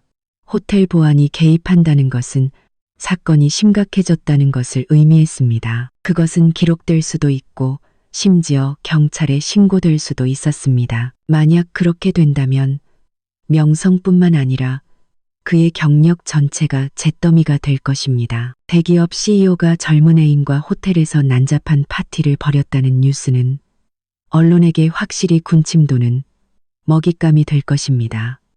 이게 사실이야. 그가 더듬거렸습니다. 목소리는 통제할 수 없이 떨리고 있었습니다. 저는 어깨를 으쓱하며 걱정스러운 표정을 지었습니다. 저도 확실하지는 않아요. 그냥 그렇게 들었을 뿐이에요. 하지만 너무 무서워요. 아니면 우리가 한번 올라가 보는 게 어때요? 적어도 무슨 일이 일어나고 있는지 알아야 대처할 수 있잖아요. 제 제안은 이제 더 이상 선택지가 아니었습니다. 그것은 명령이었습니다. 박준영에게는 다른 길이 없었습니다. 그는 더 이상 굴욕과 공포 속에서 기다릴 수 없었습니다. 그는 올라가야 했습니다. 그는 직접 목격해야 했고 불길이 모든 것을 태우기 전에 스스로 꺼야 했습니다. 가자. 그가 이를 악물고 의자에서 벌떡 일어났습니다. 비겁함은 순간적으로 공포에 압도되어 뒤늦은 결단력으로 변했습니다. 그는 저를 한 번도 돌아보지 않고 엘리베이터 쪽으로 빠르게 걸어갔습니다. 저는 조용히 뒤를 따랐고 입꼬리가 살짝 올라가 은밀한 미소를 지었습니다. 물고기가 미끼를 물었다. 그리고 이제 나는 천천히 낚싯줄을 당겨 빠져나갈 길 없는 거대한 그물을 준비해 둔 바로 그곳으로 이끌고 있었다. 엘리베이터 문이 다시 한번 열렸지만 이번에는 연극의 막을 내리기 위해서가 아니라 새로운 비극의 막을 올리기 위해서였다. 용서의 여지가 없는 비극에 반짝이는 스테인리스 스틸 엘리베이터. 문이 박준영의 공포로 하얗게 질린 얼굴을 비추었습니다. 그는 마치 목을 조여 숨을 쉴 수 없게 만드는 것처럼 계속해서 손을 들어 명품 넥타이를 풀었습니다. 좁은 엘리베이터 안의 공기는 갑자기 답답하고 무겁게 느껴졌습니다. 에어컨이 최대치로 돌아가고 있었음에도 불구하고 저는 구석에 몸을 기대고 안전거리를 유지하며 자신의 공포에 삼켜지고 있는 남자를 조용히 관찰했습니다. 붉은색 전자 숫자가 느리게 올라갔습니다. 붉은색 전자 숫자가 느리게 올라갔습니다. 붉은색 전자 숫자가 느리게 올라갔습니다. 마치 준영의 초조함을 일부러 놀리는 것 같았습니다. 18, 19, 20 한층 한층 올라갈 때마다 그의 이마와 관자놀이의 땀이 송골송골 맺히는 것이 똑똑히 보였습니다. 그는 혼자서 의미 없는 말을 계속 중얼거렸습니다. 절망적인 기도처럼 끊어지는 말이었습니다. 아니야, 아무 일도 없을 거야. 그냥 취했을 뿐이야. 띵하는 맑은 소리가 울리며 엘리베이터가 21층에 멈췄음을 알렸습니다. 문이 스르르 열리자 짙은 붉은색의 두꺼운 벨벳 카펫이 깔린 길고 조용한 복도가 드러났습니다. 고급스러우면서도 어딘가 으스스한 분위기였습니다. 벽등에서 나오는 부드러운 노란 불빛이 교차하는 빛과 그림자를 만들어내며 공간을 더욱 신비롭게 만들었습니다. 박준영은 화살처럼 엘리베이터에서 뛰쳐나갔습니다. 공포는 광적인 초조함으로 변해 있었습니다. 그는 자신의 명성, 자신이 이끄는 그룹 전체의 명성이 치욕적인 스캔들로 인해 파괴되도록 내버려 둘 수 없었습니다. 그는 제가 꾸며낸 호텔 보안이 나타나기 전에, 상황이 통제 불능이 되기 전에 모든 것을 잠재워야 했습니다. 저는 침착하게 뒤를 따랐습니다. 제 하이힐 굽은 두꺼운 카펫 위에서 아무 소리도 내지 않았습니다. 저는 마치 유령처럼 미리 쳐놓은 덫으로 돌진하는 먹잇감을 조용히 따라갔습니다. 복도는 길고 어두웠습니다. 안으로 깊이 들어갈수록 공기는 더욱 고요해졌고 오직 준영의 가쁜 숨소리와 제 가슴 속에서 쿵쾅거리는 심장 소리만 들렸습니다. 2101호, 2103호, 2105호. 나무문에 달린 반짝이는 구리 숫자판이 시야를 스쳐 지나갔습니다. 그리고 우리가 2107호실에서 불과 몇 걸음 남았을 때 이상한 소리가 들려오기 시작하며 죽음 같은 침묵을 깨뜨렸습니다. 처음에는 매우 작고 희미했습니다. 억눌린 신음소리 같았습니다. 하지만 가까이 다가갈수록 그 소리는 더욱 선명하고 노골적으로 변했습니다. 그것은 한 여자의 거친 숨소리와 유격적인 몸의 부딪힘, 그리고 더 이상 숨김없는 신음소리가 뒤섞인 소리였습니다. 박준영이 멈춰 섰습니다. 그의 온몸이 굳었고 두 발은 바닥에 뿌리 박힌 듯 했습니다.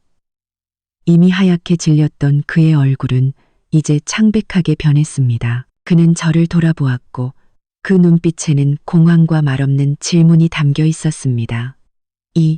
이게 무슨 소리야? 저는 어깨를 으쓱하며 충격받은 순진한 아내의 역할을 완벽하게 연기했습니다. 저는 손을 들어 입을 가리고 눈을 크게 뜨며 떨리는 목소리로 말했습니다. 저도 모르겠어요.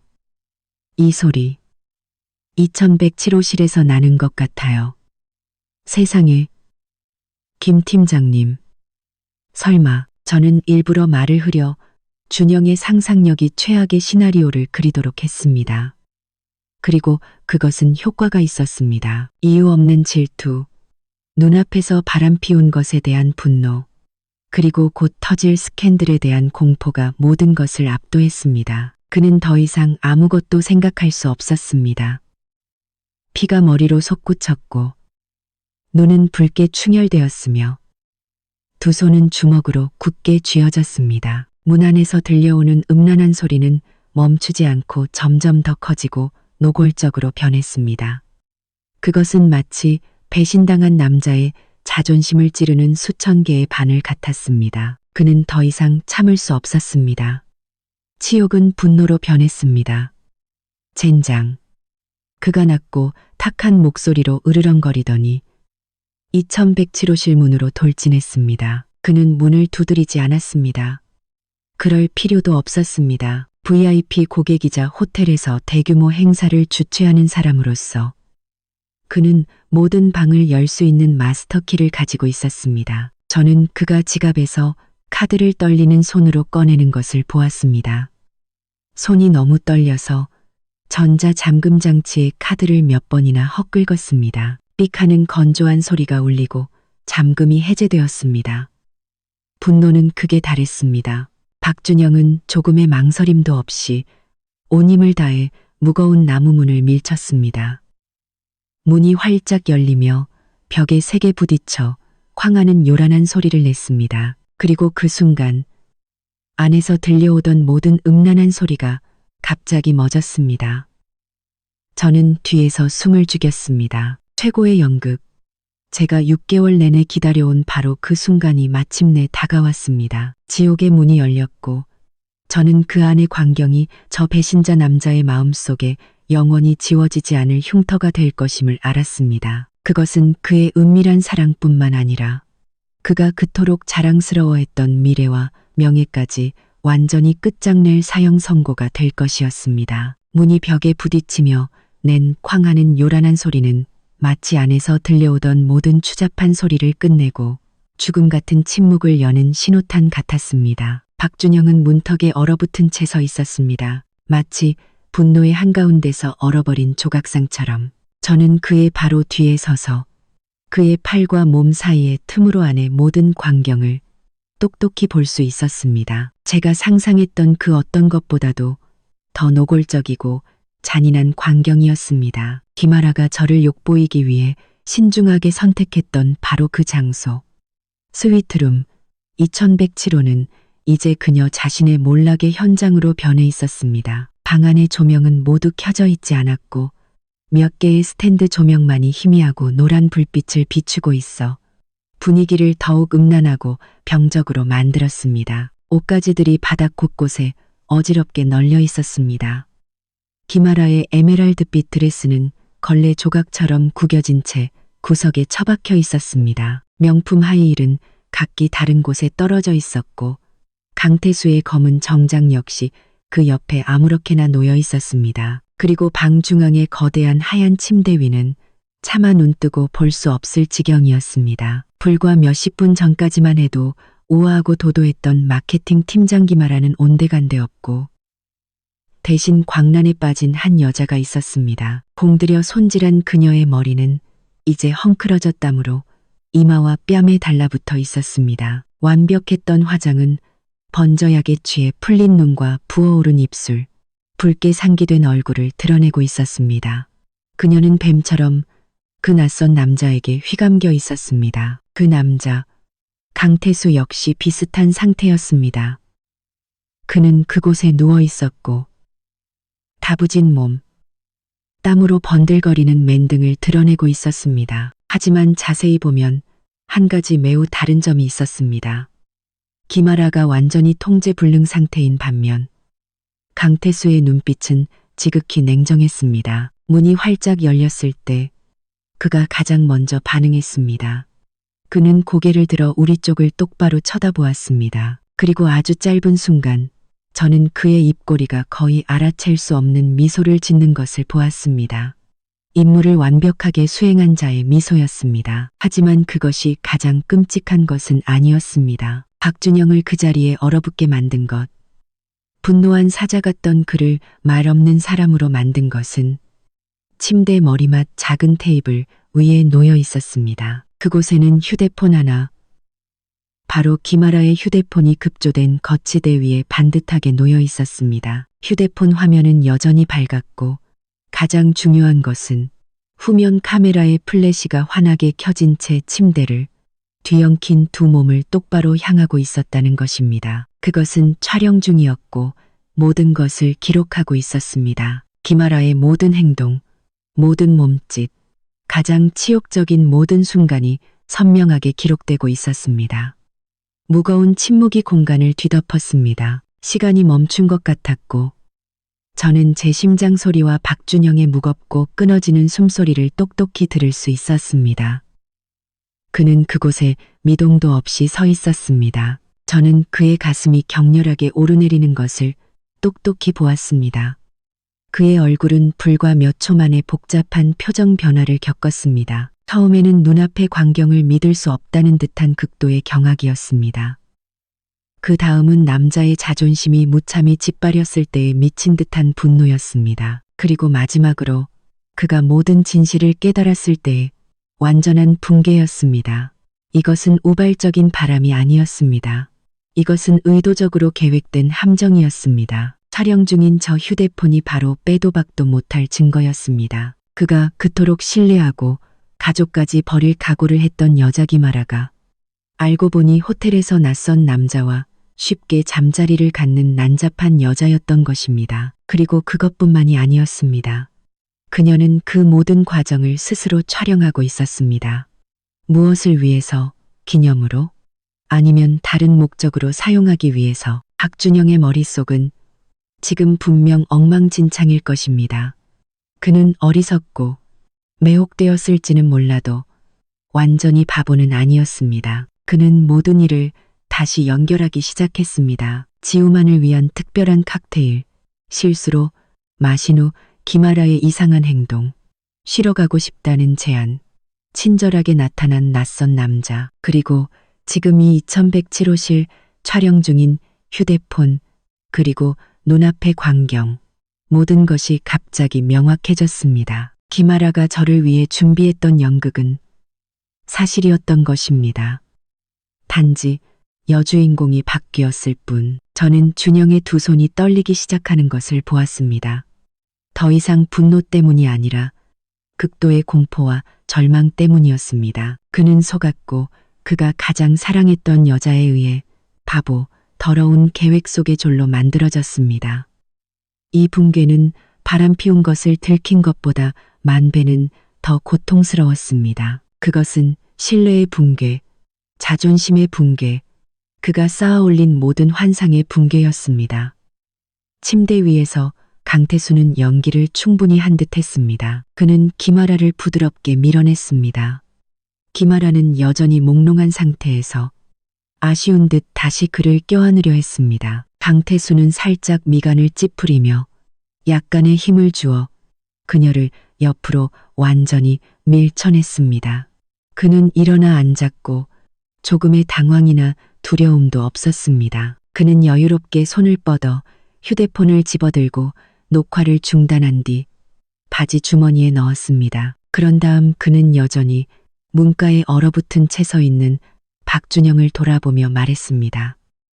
그 한마디가 모든 것에 공식적인 종지부를 찍었습니다. 회장님, 김아라 씨가 저에게 부탁한 연극은 이제 이쯤에서 끝내도 되겠죠? 강태수의 말은 크지 않은 목소리로 내뱉어졌지만 조용한 방 안에 터진 폭탄처럼 강력한 파괴력을 가졌습니다. 그것은 박준영의 고막을 때렸고 분노와 경악의 껍질을 뚫고 인식의 가장 깊은 곳까지 파고들었습니다.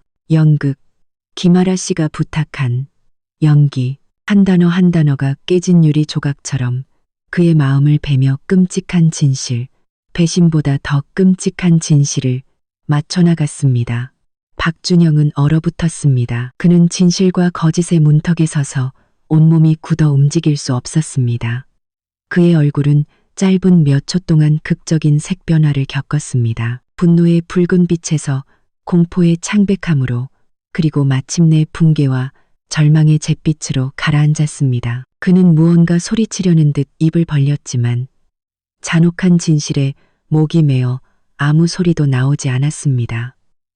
그것은 평범한 경악이 아니었습니다. 그것은 육체적으로나 정신적으로나 완전한 마비 상태였습니다. 저는 그의 바로 뒤에 서서 그의 몸의 모든 근육이 긴장으로 굳어 그를 살아있는 조각상으로 만드는 것을 느낄 수 있었습니다. 그의 숨은 폐에서 뽑혀나간 듯했고 분노로 붉게 충혈되었던 눈은 이제 눈구멍에서 튀어나올 듯이 커져 하얀 침대 위의 광경에 고정되어 있었습니다. 그는 자신이 보고 있는 것을 믿을 수 없었습니다. 아니, 정확히 말하면 그의 뇌가 망막이 전달하는 이미지를 처리하기를 거부하고 있었습니다. 몽롱한 상태에서 몸부림치는 저 여자, 유격적인 신음소리를 내는 저 여자, 낯선 남자에게 벌거벗은 채 휘감겨 있는 저 여자. 김아라일 리가 없었습니다. 그가 그토록 빠져들었던 우아하고 지적인 마케팅 팀장일 리가 없었습니다. 항상 존경과 사랑의 눈빛으로 그를 바라보던 그의 어린애인일 리가 없었습니다. 하지만 그건 바로 그녀였습니다. 헝클어진 머리, 붉게 상기된 얼굴, 그리고 그가 한때 좋아했던 입꼬리, 바로 아래의 매력적인 점까지. 모든 것이 틀림없었습니다. 혼란스러운 감정의 폭풍이 박준영의 마음을 휩쓸었습니다. 처음에는 극도의 의심이었습니다. 아마도 이것은 끔찍한 오해일 것이다. 아마도 그는 취했고 꿈을 꾸고 있는 것일지도 모른다. 그는 무의식적으로 손을 들어 눈을 비볐습니다. 악몽을 쫓으려는 어린아이의 본능적인 행동이었습니다. 하지만 그가 다시 눈을 떴을 때 그 광경은 여전히 그대로 선명하고 잔인하게 존재했습니다. 의심은 금세 미친 듯한 분노로 바뀌었습니다. 그의 피가 들끓었고 남자의 자존심이 무참히 짓밟렸습니다. 그가 보물이자 뮤즈, 가족을 버릴 이유로 여겼던 여자가 이제 다른 남자에게 몸을 드러내고 그가 자신만의 것이라고 생각했던 소리를 낯선 이에게 바치고 있었습니다. 이 배신은 제가 겪었던 것보다 만 배는 더 고통스러웠습니다.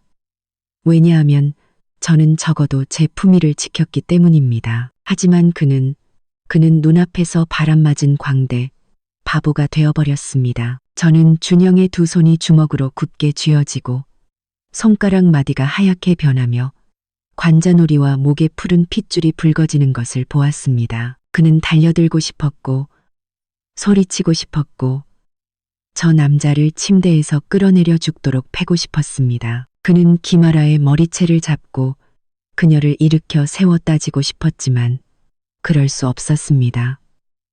왜냐하면 분노 직후 더 차갑고 무감각한 감정이 덮쳐왔기 때문입니다. 붕괴. 그는 배신보다 더 고통스러운 진실을 문득 깨달았습니다.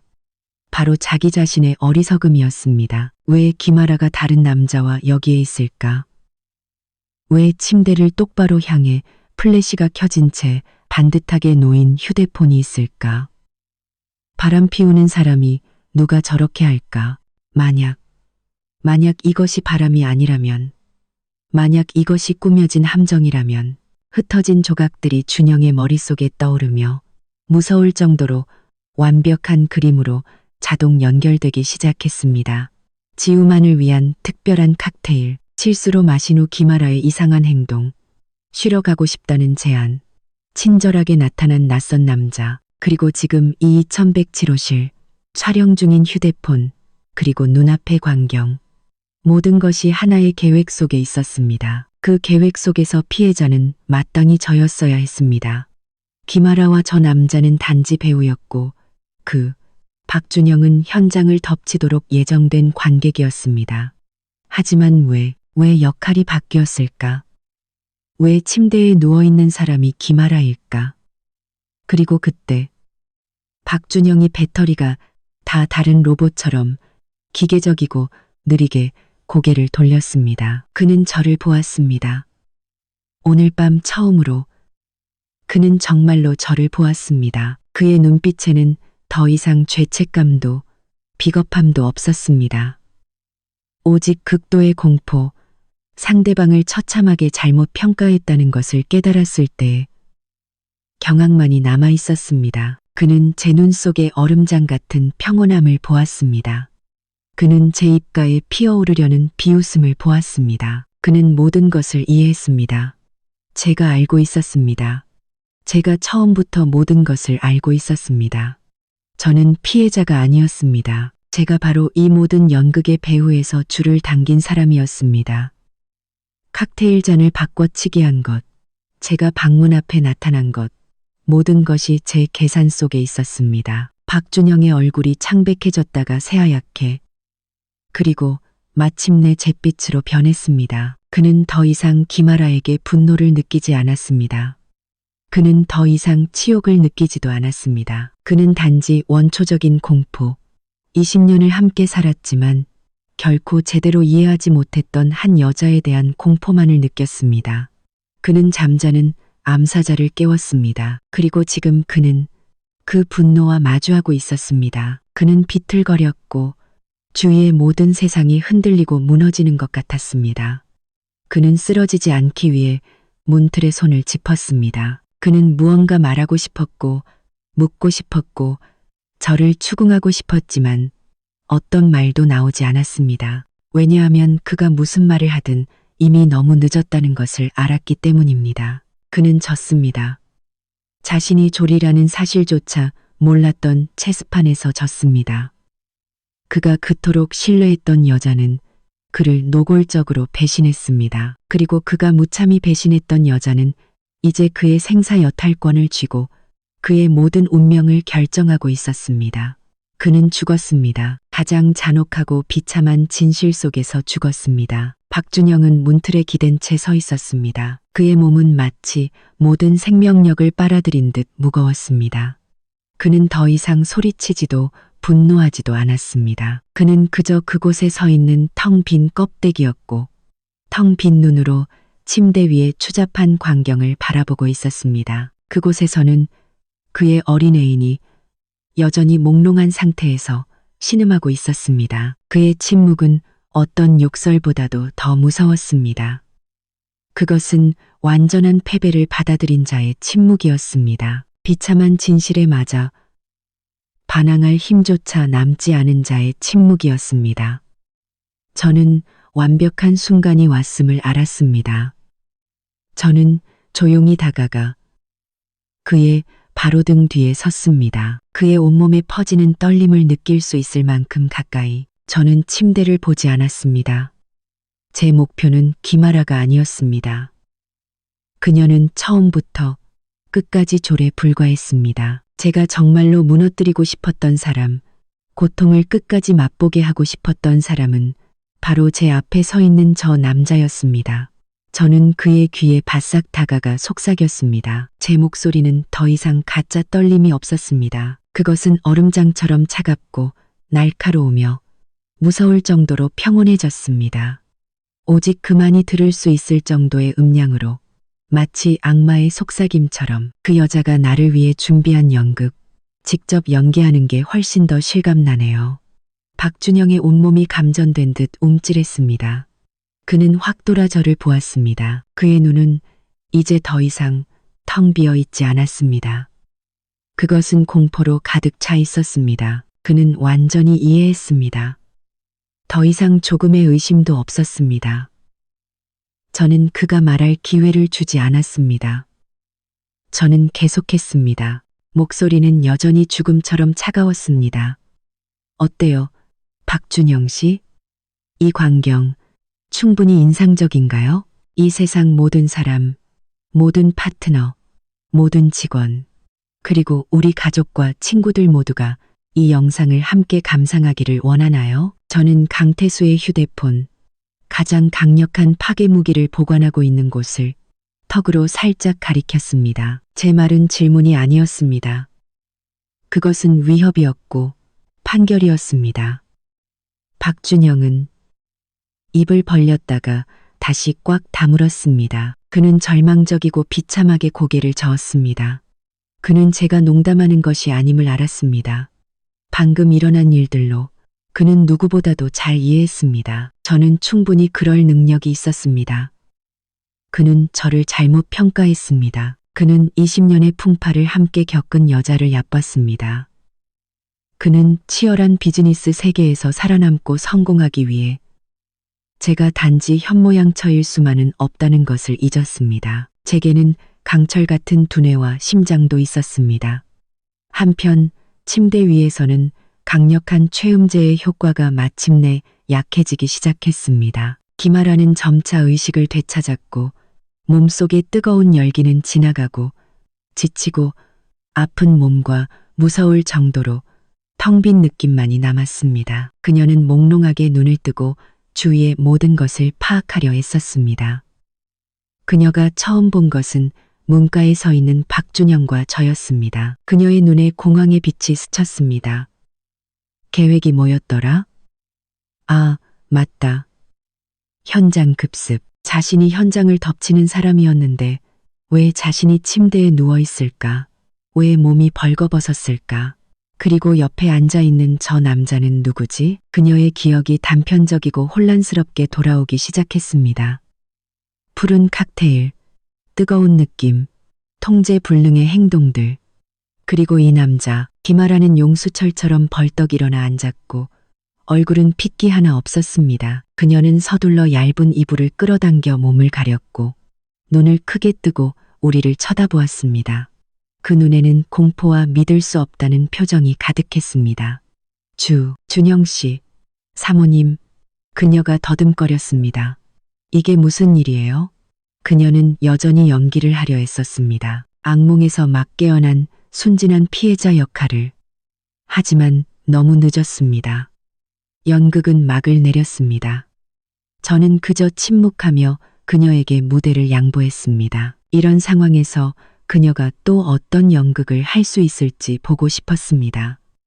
그리고 김아라는 저를 실망시키지 않았습니다. 불과 몇 초 만에 그녀의 얼굴에 떠올랐던 공황은 억울함과 분노로 바뀌었습니다. 그녀는 흐느끼기 시작했고 악어의 눈물이 뺨을 타고 흘러내렸습니다. 그녀는 저를 손가락으로 가리키며 분노에 찬 목소리로 억울하게 소리쳤습니다. 당신이야. 전부 당신이 꾸민 짓이야. 준영 씨, 저 여자 믿지 마요. 저 여자가 나한테 함정을 팠어요. 내 음료에 약을 타고 이 자식을 여기 들여보내서 날 해치게 했어요. 질투 때문에 날 망치고 싶어서. 보세요. 저 여자가 얼마나 악독한지. 그녀는 완벽하게 연기했습니다. 눈물로 가득 찬 연극으로 자신을 가해자에서 피해자로 멋지게 둔갑시켰습니다. 진실을 모르는 다른 남자였다면 아마 이 연극에 마음이 약해졌을지도 모릅니다. 하지만 저는 아니었습니다. 그리고 박준영 역시 이제 더 이상 그 거짓말을 믿을 만큼 어리석지 않았습니다. 그는 그저 무표정한 얼굴로 한마디도 하지 않고 가만히 서 있었습니다. 그의 침묵이 바로 김아라에게 내리는 가장 강력한 유죄 판결이었습니다. 박준영이 반응이 없자 김아라는 더욱 미친 듯이 소리쳤습니다. 내 말 못 믿어요? 준영 씨, 내가 피해자라고요. 우리 경찰에 신고해야 해요. 이 자식이랑 저 악독한 여자 둘 다 감옥에 쳐넣어야 한다고요. 저 여자가 날 모함하고 욕보였어요. 경찰에 신고하자고요? 마침내 제가 입을 열었습니다. 제 목소리는 여전히 평온했지만 내뱉는 단어 하나하나에 천근만근의 무게가 실려 있었습니다. 나쁘지 않은 생각이네요, 김아라 씨. 저도 그러려고 했어요.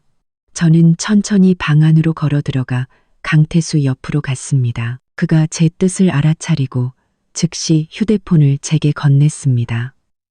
저는 그것을 받아들고 화면을 가볍게 쓸었습니다. 경찰에 신고하고 싶다면 증거가 필요하겠죠?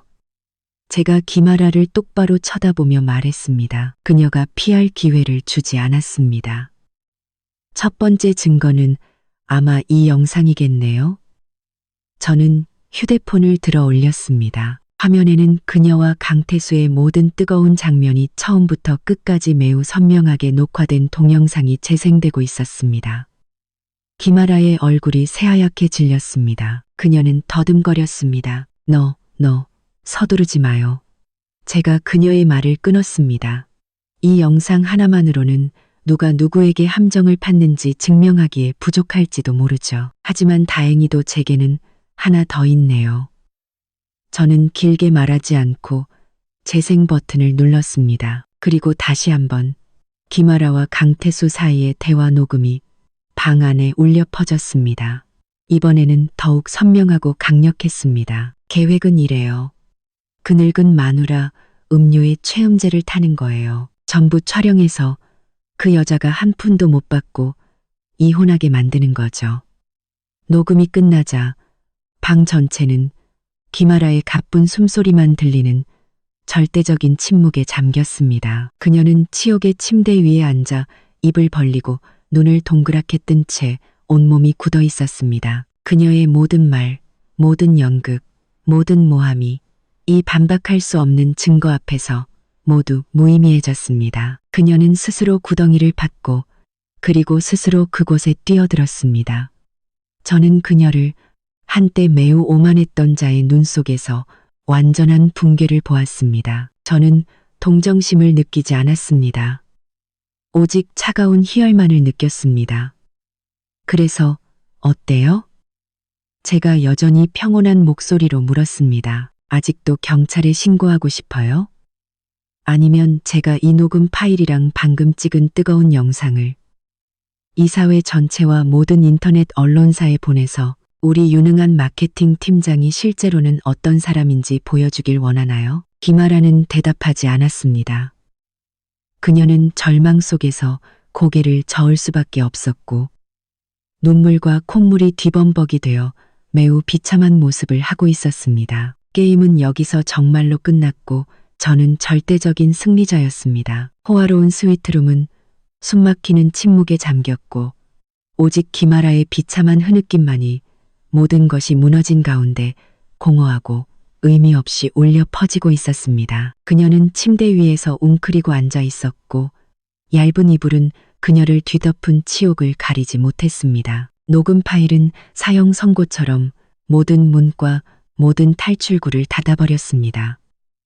그녀는 완전히 궁지에 몰렸고 반항할 힘조차 남아있지 않았습니다. 박준영은 여전히 방구석에 미동도 없이 서 있었고 차가운 벽에 등을 기댄 채였습니다. 그는 더 이상 김아라를 보지 않았고 저를 쳐다볼 용기도 없었습니다. 그의 눈은 텅 비어 있었고 반짝이는 대리석 바닥을 내려다보고 있었습니다.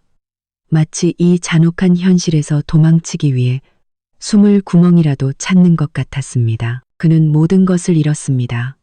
신뢰, 사랑, 자존심, 그리고 곧 경력과 재산까지. 저는 제 앞에 비참한 두 사람을 보았고 마음속에는 아무런 파동도 일지 않았습니다. 극도의 희열도 뒤늦은 동정도 없었고 오직 얼음장 같은 평온함만이 존재했습니다. 이 연극을 끝낼 시간이었고 본래 제 것이었던 것을 되찾을 시간이었습니다.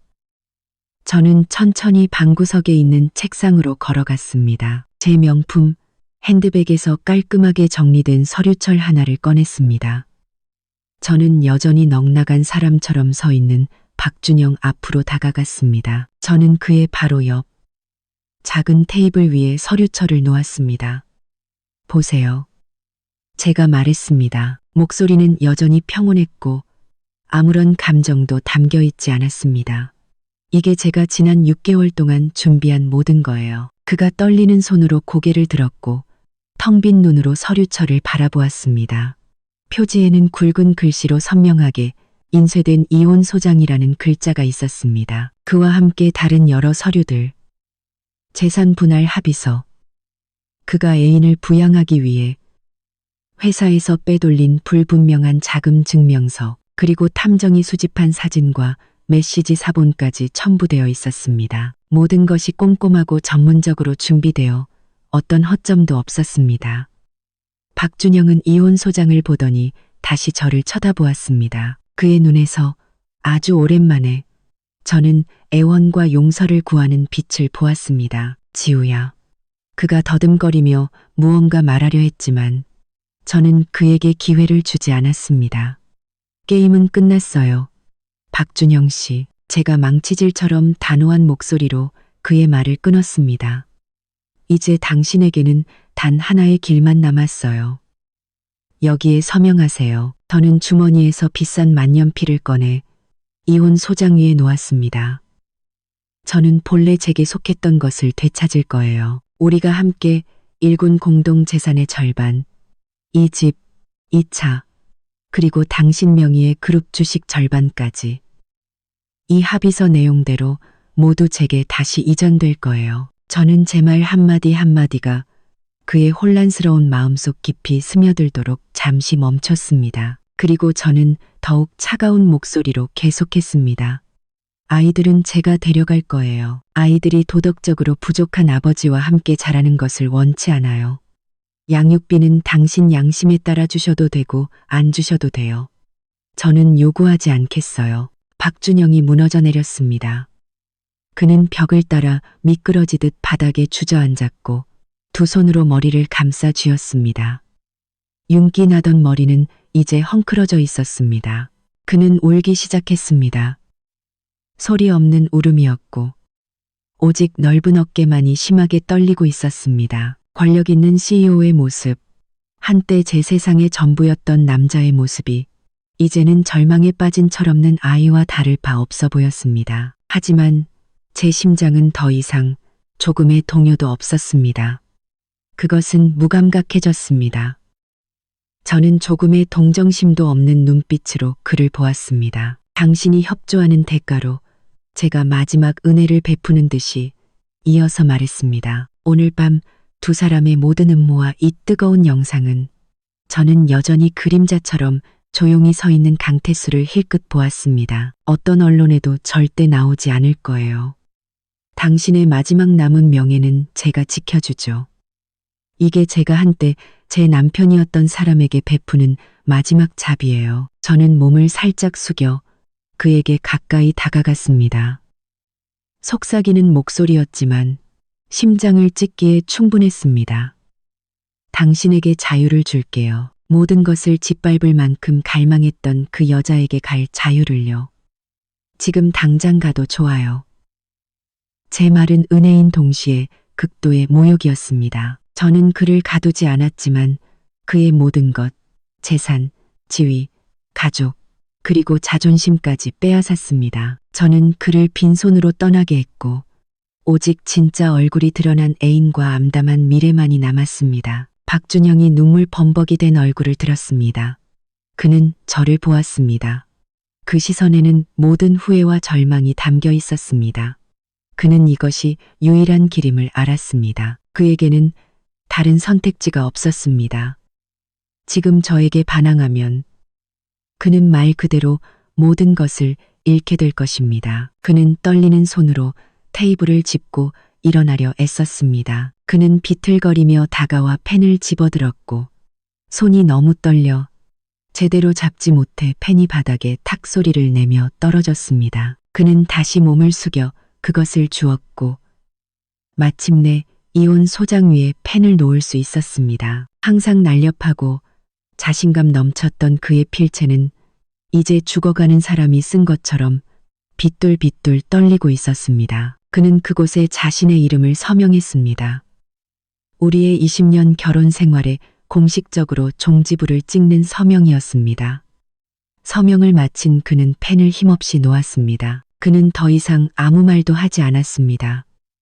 그는 조용히 몸을 돌려 방을 나섰고 굽은 등은 하룻밤 사이에 10년은 더 늙어 보였습니다. 그는 심지어 김아라를 마지막으로 한 번 쳐다보지도 않았습니다. 지금 그에게 그녀는 더 이상 뜨거운 애인이 아니라 어리석음의 화신이자 그의 모든 비극의 근원이었습니다. 게임은 끝났습니다. 박준영이 떠난 후 방에는 저와 강태수 그리고 김아라만 남았습니다. 그녀는 여전히 그곳에 앉아 비참하게 울고 있었습니다. 하지만 그 눈물은 이제 더 이상 누구의 마음도 움직이지 못했습니다. 강태수는 약속대로 다가와 김아라의 휴대폰을 테이블 위에 놓았습니다. 사모님, 모든 것이 끝났습니다. 저는 고개를 끄덕이고 핸드백에서 두툼한 봉투를 꺼냈습니다. 이건 당신의 나머지 몫이에요. 협조해줘서 고마워요. 강태수는 그것을 받고 세어보지도 않은 채 제게 정중하게 고개를 숙여 인사하고는 나타났을 때처럼 조용히 사라졌습니다. 이제 저와 그녀 둘만 남았습니다. 김아라가 저를 쳐다보았고 부어오른 눈에는 증오와 애원이 뒤섞여 있었습니다. 사모님, 제발 용서해 주세요. 저는 그녀를 차갑게 쳐다볼 뿐이었습니다. 용서? 네가 그 두 단어를 말할 자격이 있다고 생각해? 내 손을 더럽히고 싶지는 않지만 이것만은 알아도 내일부터 넌 회사에서 해고 통지서를 받게 될 거야. 그리고 만약 내 가족 근처 어디에서든 네가 어슬렁거리는 걸 다시 보게 된다면 왜 이 영상이 우연히 복구되어 시골에 계신 내 부모님께 보내졌는지 나를 원망하지 마. 그것이 마지막 결정타였습니다. 김아라는 완전히 무너졌습니다.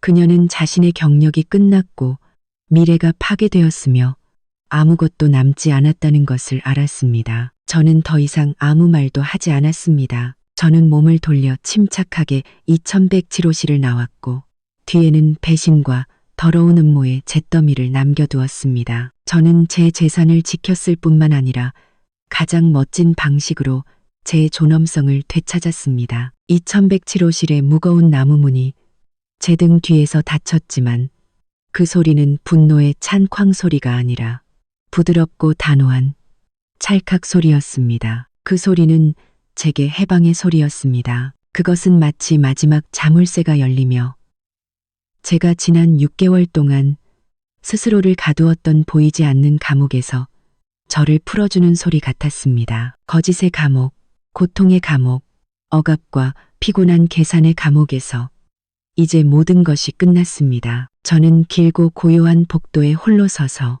에어컨의 차가운 공기를 가슴 가득 깊이 들이마셨습니다. 이 공기는 더 이상 억압으로 답답하지 않았습니다. 그것은 텅 빈, 이상할 정도로 가벼운 느낌이었습니다. 저는 호기심 어린 시선과 수군거림이 여전히 기다리고 있는 연회장으로 돌아가지 않았습니다. 그곳은 더 이상 제게 속한 곳이 아니었습니다. 제 연극은 막을 내렸습니다. 저는 조용히 엘리베이터에 타서 지하 주차장으로 내려가 집으로 차를 몰았습니다. 이제 정말로 제 것이 된 집으로. 그날 밤 반년 만에 처음으로 저는 꿈도 꾸지 않고 깊은 잠을 잤습니다. 새날의 첫 아침 햇살이 창문을 통해 들어와 넓은 침실을 비출 때 저는 더 이상 외로움을 느끼지 않았습니다. 저는 평온함을 느꼈습니다. 제 인생의 새로운 장, 배신의 그림자가 더 이상 없는 장이 정말로 시작되었습니다. 이혼 후 우리 모자의 삶은 사람들이 흔히 걱정하는 것과는 달리 놀라울 정도로 순조롭게 흘러갔습니다. 우울하거나 부족하지 않았고 오히려 평화롭고 풍족했습니다. 재산 분할 후 남은 막대한 재산의 절반은 우리 세 모자가 평생 돈 걱정 없이 편안하고 풍요로운 삶을 살기에 충분했습니다. 하지만 제가 느낀 진정한 평화는 은행 계좌의 숫자에서 온 것이 아니었습니다. 그것은 바로 우리의 생활 공간에서 왔습니다. 이 집의 거짓이 사라지고 은밀한 다툼이 없어지자 집은 갑자기 더 넓고 쾌적하게 느껴졌습니다. 공기는 더 이상 거짓말과 회피하는 눈빛으로 무겁지 않았습니다. 대신 매일 아침 눈을 뜨면 두 아이의 맑은 웃음소리, 영화에 대해 토론하는 소리, 학교 이야기를 제잘거리는 소리를 들었습니다. 저녁 식사는 더 이상 무거운 의무가 아니라 우리가 아무런 장벽 없이 모든 희로애락을 편안하게 나눌 수 있는 따뜻한 순간이 되었습니다. 제 두 아이들은 모든 것을 이해할 만큼 충분히 컸습니다. 처음에는 부모님의 이혼이라는 충격에 마음 아파했지만 그들은 똑똑하고 감수성이 예민한 아이들이었습니다. 그들은 오랫동안 어머니의 고통과 인내를 조용히 지켜봐왔습니다. 그래서 제가 눈물 속에 무너지는 대신 강하고 단호하게 일어나 제게 속한 것을 되찾는 모습을 보았을 때 그들은 아픔을 존경심으로 바꾸었습니다. 그들은 더 이상 저를 불쌍한 어머니가 아니라 영웅으로 강인함의 본보기로 보았습니다. 그들은 이혼 후 첫날들 동안 제 가장 든든한 정신적 지주이자 두 명의 동반자가 되어 주었습니다. 아이들 덕분에 저는 행복한 가정이 반드시 한 지붕 아래 아빠와 엄마가 모두 있어야 하는 것은 아니라는 것을 깨달았습니다. 행복한 가정은 존중과 나눔, 그리고 이해 타산 없는 진정한 사랑이 있는 곳입니다. 박준영에 관해서는 그는 약속을 그대로 이행했습니다. 재산과 주식 이전의 모든 절차는 신속하고 조용하게 완료되었습니다. 이 집을 떠난 후 그는 정말로 제 인생에서 사라졌습니다. 제가 아는 바로는 그는 김아라를 찾지 않았고 당연히 결혼식도 없었습니다. 아마도 사람들이 흔히 말하듯 그가 그녀에게 바쳤던 사랑은 무참히 짓밟힌 체면과 자존심을 극복할 만큼 크지 않았던 것 같습니다. 자신이 사랑하는 여자의 정사 장면을 직접 목격하고 더 씁쓸하게는 자신이 그녀의 더러운 계획 속졸에 불과했다는 것을 알게 된 것. 그것은 어떤 남자도 삼킬 수 없는 모욕이었습니다. 젊고 재능 있는 뮤즈에 대한 환상은 산산조각 났고 교활하고 난잡한 여자에 대한 비참한 현실만이 남았습니다. 그는 어리석고 배신할 수는 있었지만 파괴된 자존심이 바로 그 감정의 끈을 완전히 끊어버린 마지막 칼날이었습니다. 그는 더 작은 아파트에서 혼자 살며 공허함과 뒤늦은 후회를 조용히 마주하는 길을 선택했습니다. 그리고 기마라, 그녀의 운명도 별반 다르지 않았습니다. 박준영이라는 버팀목을 잃고 씻을 수 없는 오점을 아는 채 그녀는 애써 비집고 들어가려 했던 상류사회에서 금세 도태되었습니다. 그런 전적을 가진 사람을 받아줄 대기업은 아무데도 없었습니다. 저는 그녀가 빚을 갚기 위해 준영이 사준 아파트와 차를 팔고 도시를 떠났다고 들었습니다. 저는 그녀의 추락에 통쾌해하거나 기뻐하지 않았습니다. 저는 단지 그것을 인생의 필연적이고 공정한 법칙이라고 여겼습니다. 뿌린 대로 거두는 법. 그녀는 자신의 젊음과 미모를 무기로 삼아 지름길을 통해 부유한 삶을 추구했습니다. 하지만 그녀는 어떤 길이든 대가가 따른다는 것을 잊었습니다. 게으름과 부정한 야망의 대가는 몰락이었습니다. 모든 풍파, 잠 못 이루던 긴밤, 눈물, 그리고 차가운 계산을 겪고 난 지금 이제 조용한 정원에 홀로 앉아 제가 직접 가꾼 장미들이 저녁 햇살 아래 자태를 뽐내는 것을 보며 저는 모든 것을 되돌아볼 충분한 시간과 평온을 얻었습니다. 제 인생 이야기는 단순히 배신과 복수에 관한 이야기가 아닙니다. 그 깊은 곳에는 값비싼 교훈들, 제가 청춘과 신뢰를 바쳐 얻어야 했던 교훈들이 담겨 있습니다. 그리고 오늘 저는 그 교훈들을 인생을 가르치는 사람으로서가 아니라 폭풍우를 헤쳐나온 한 사람으로서 공유하고 싶습니다. 그리고 그것이 절망의 어둠 속에서 길을 잃은 누군가에게 작은 촛불이 되어주기를 바랍니다. 첫 번째 교훈. 그리고 제가 가장 마음에 새기는 것은 바로 자기 자신의 가치에 대한 것입니다. 특히 우리 여성들에게 자매 여러분, 사회와 동화는 종종 우리에게 희생하고 관대하며 가족과 남편, 자식의 행복을 최우선으로 두라고 가르칩니다. 그것이 틀린 말은 아니지만 희생이 자기 자신을 잃는 것을 의미하지는 않습니다. 관대함이 배신과 무례함을 용납하는 것을 의미하지는 않습니다. 저처럼 뒤로 물러나 자신의 모든 삶과 경력을 한 남자의 손에 맡기고 그것이 절대적인 안전이라고 순진하게 믿는 실수를 절대 저지르지 마십시오. 왜냐하면 당신이 자신만의 독립적인 가치를 잃었을 때 당신이 단 하나의 태양 주위를 도는 행성으로 자신을 만들었을 때 그 태양이 변심하면 당신의 세상 전체가 무너져 내릴 것이기 때문입니다. 항상 자신만의 길, 자신만의 경력, 독립적인 재정적 기반을 유지하십시오. 그것은 단지 지폐가 아닙니다. 그것은 자율성이며 발언권이며 자존감이며 풍파가 닥쳤을 때 당신의 품위를 지켜줄 가장 튼튼한 갑옷입니다. 절대 수동적인 위치에 놓여 누군가의 동정이나 베풀매 손을 벌려야 하는 상황에 처하지 마십시오. 두 번째 교훈은 배신에 대처하는 방법에 대한 것입니다. 가장 사랑하는 사람이 나를 속이고 있다는 것을 발견했을 때 우리의 본능적인 반응은 보통 고통, 분노, 그리고 모든 것을 시끄럽게 만들고 싶은 욕구입니다. 우리는 소리치고 따지고 온 세상이 상대방의 배신과 자신의 비참함을 알기를 원합니다. 하지만 잠시 멈춰서 자문해 보십시오. 그렇게 해서 우리가 얻는 것은 무엇입니까? 순간적인 통쾌함. 그리고 그 다음은 다른 사람들 눈에 비친 통제불능의 불쌍한 여자라는 이미지. 스스로 자신의 가치를 떨어뜨리는 것. 그리고 무심코 배신자를 그의 애인에게 더 가까이 밀어내는 것입니다. 때로는 침묵과 냉철한 이성이 가장 무서운 무기가 됩니다. 눈물을 행동으로 바꾸십시오. 우는 대신 침착하게 증거를 수집하십시오. 소리치는 대신 조용히 계획을 세우십시오. 상대방과 온 세상에 당신이 약한 피해자가 아니라 만만치 않은 상대라는 것을 보여주십시오. 당신 손에 충분한 증거가 있고 그들의 약점을 쥐고 있을 때 당신은 더 이상 수동적인 위치에 있지 않을 것입니다. 당신이 결정권을 쥐고 당신 자신의 이야기의 결말을 쓰는 사람이 될 것입니다.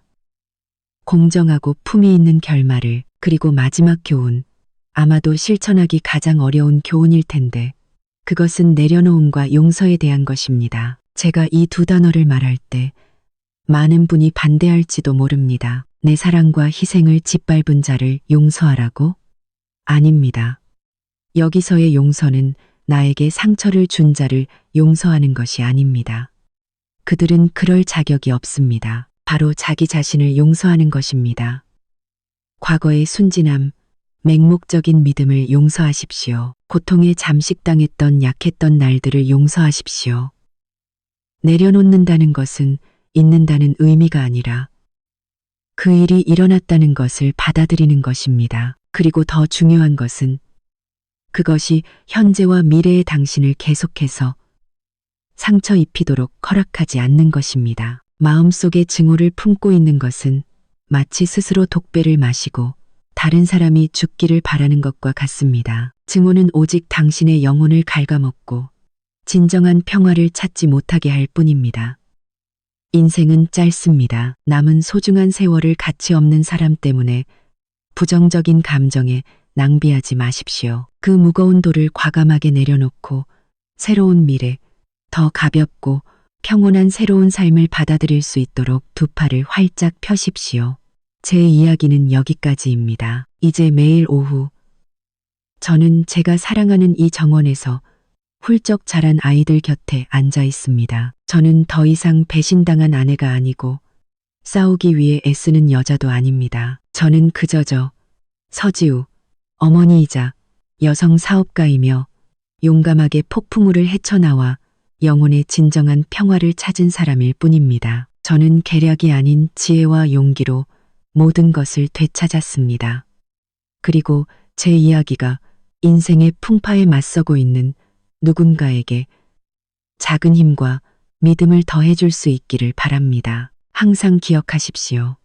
비가 온 뒤에는 하늘이 갤 뿐만 아니라 무지개도 뜨고 내일의 태양은 어제보다 항상 더 밝고 따뜻하다는 것을.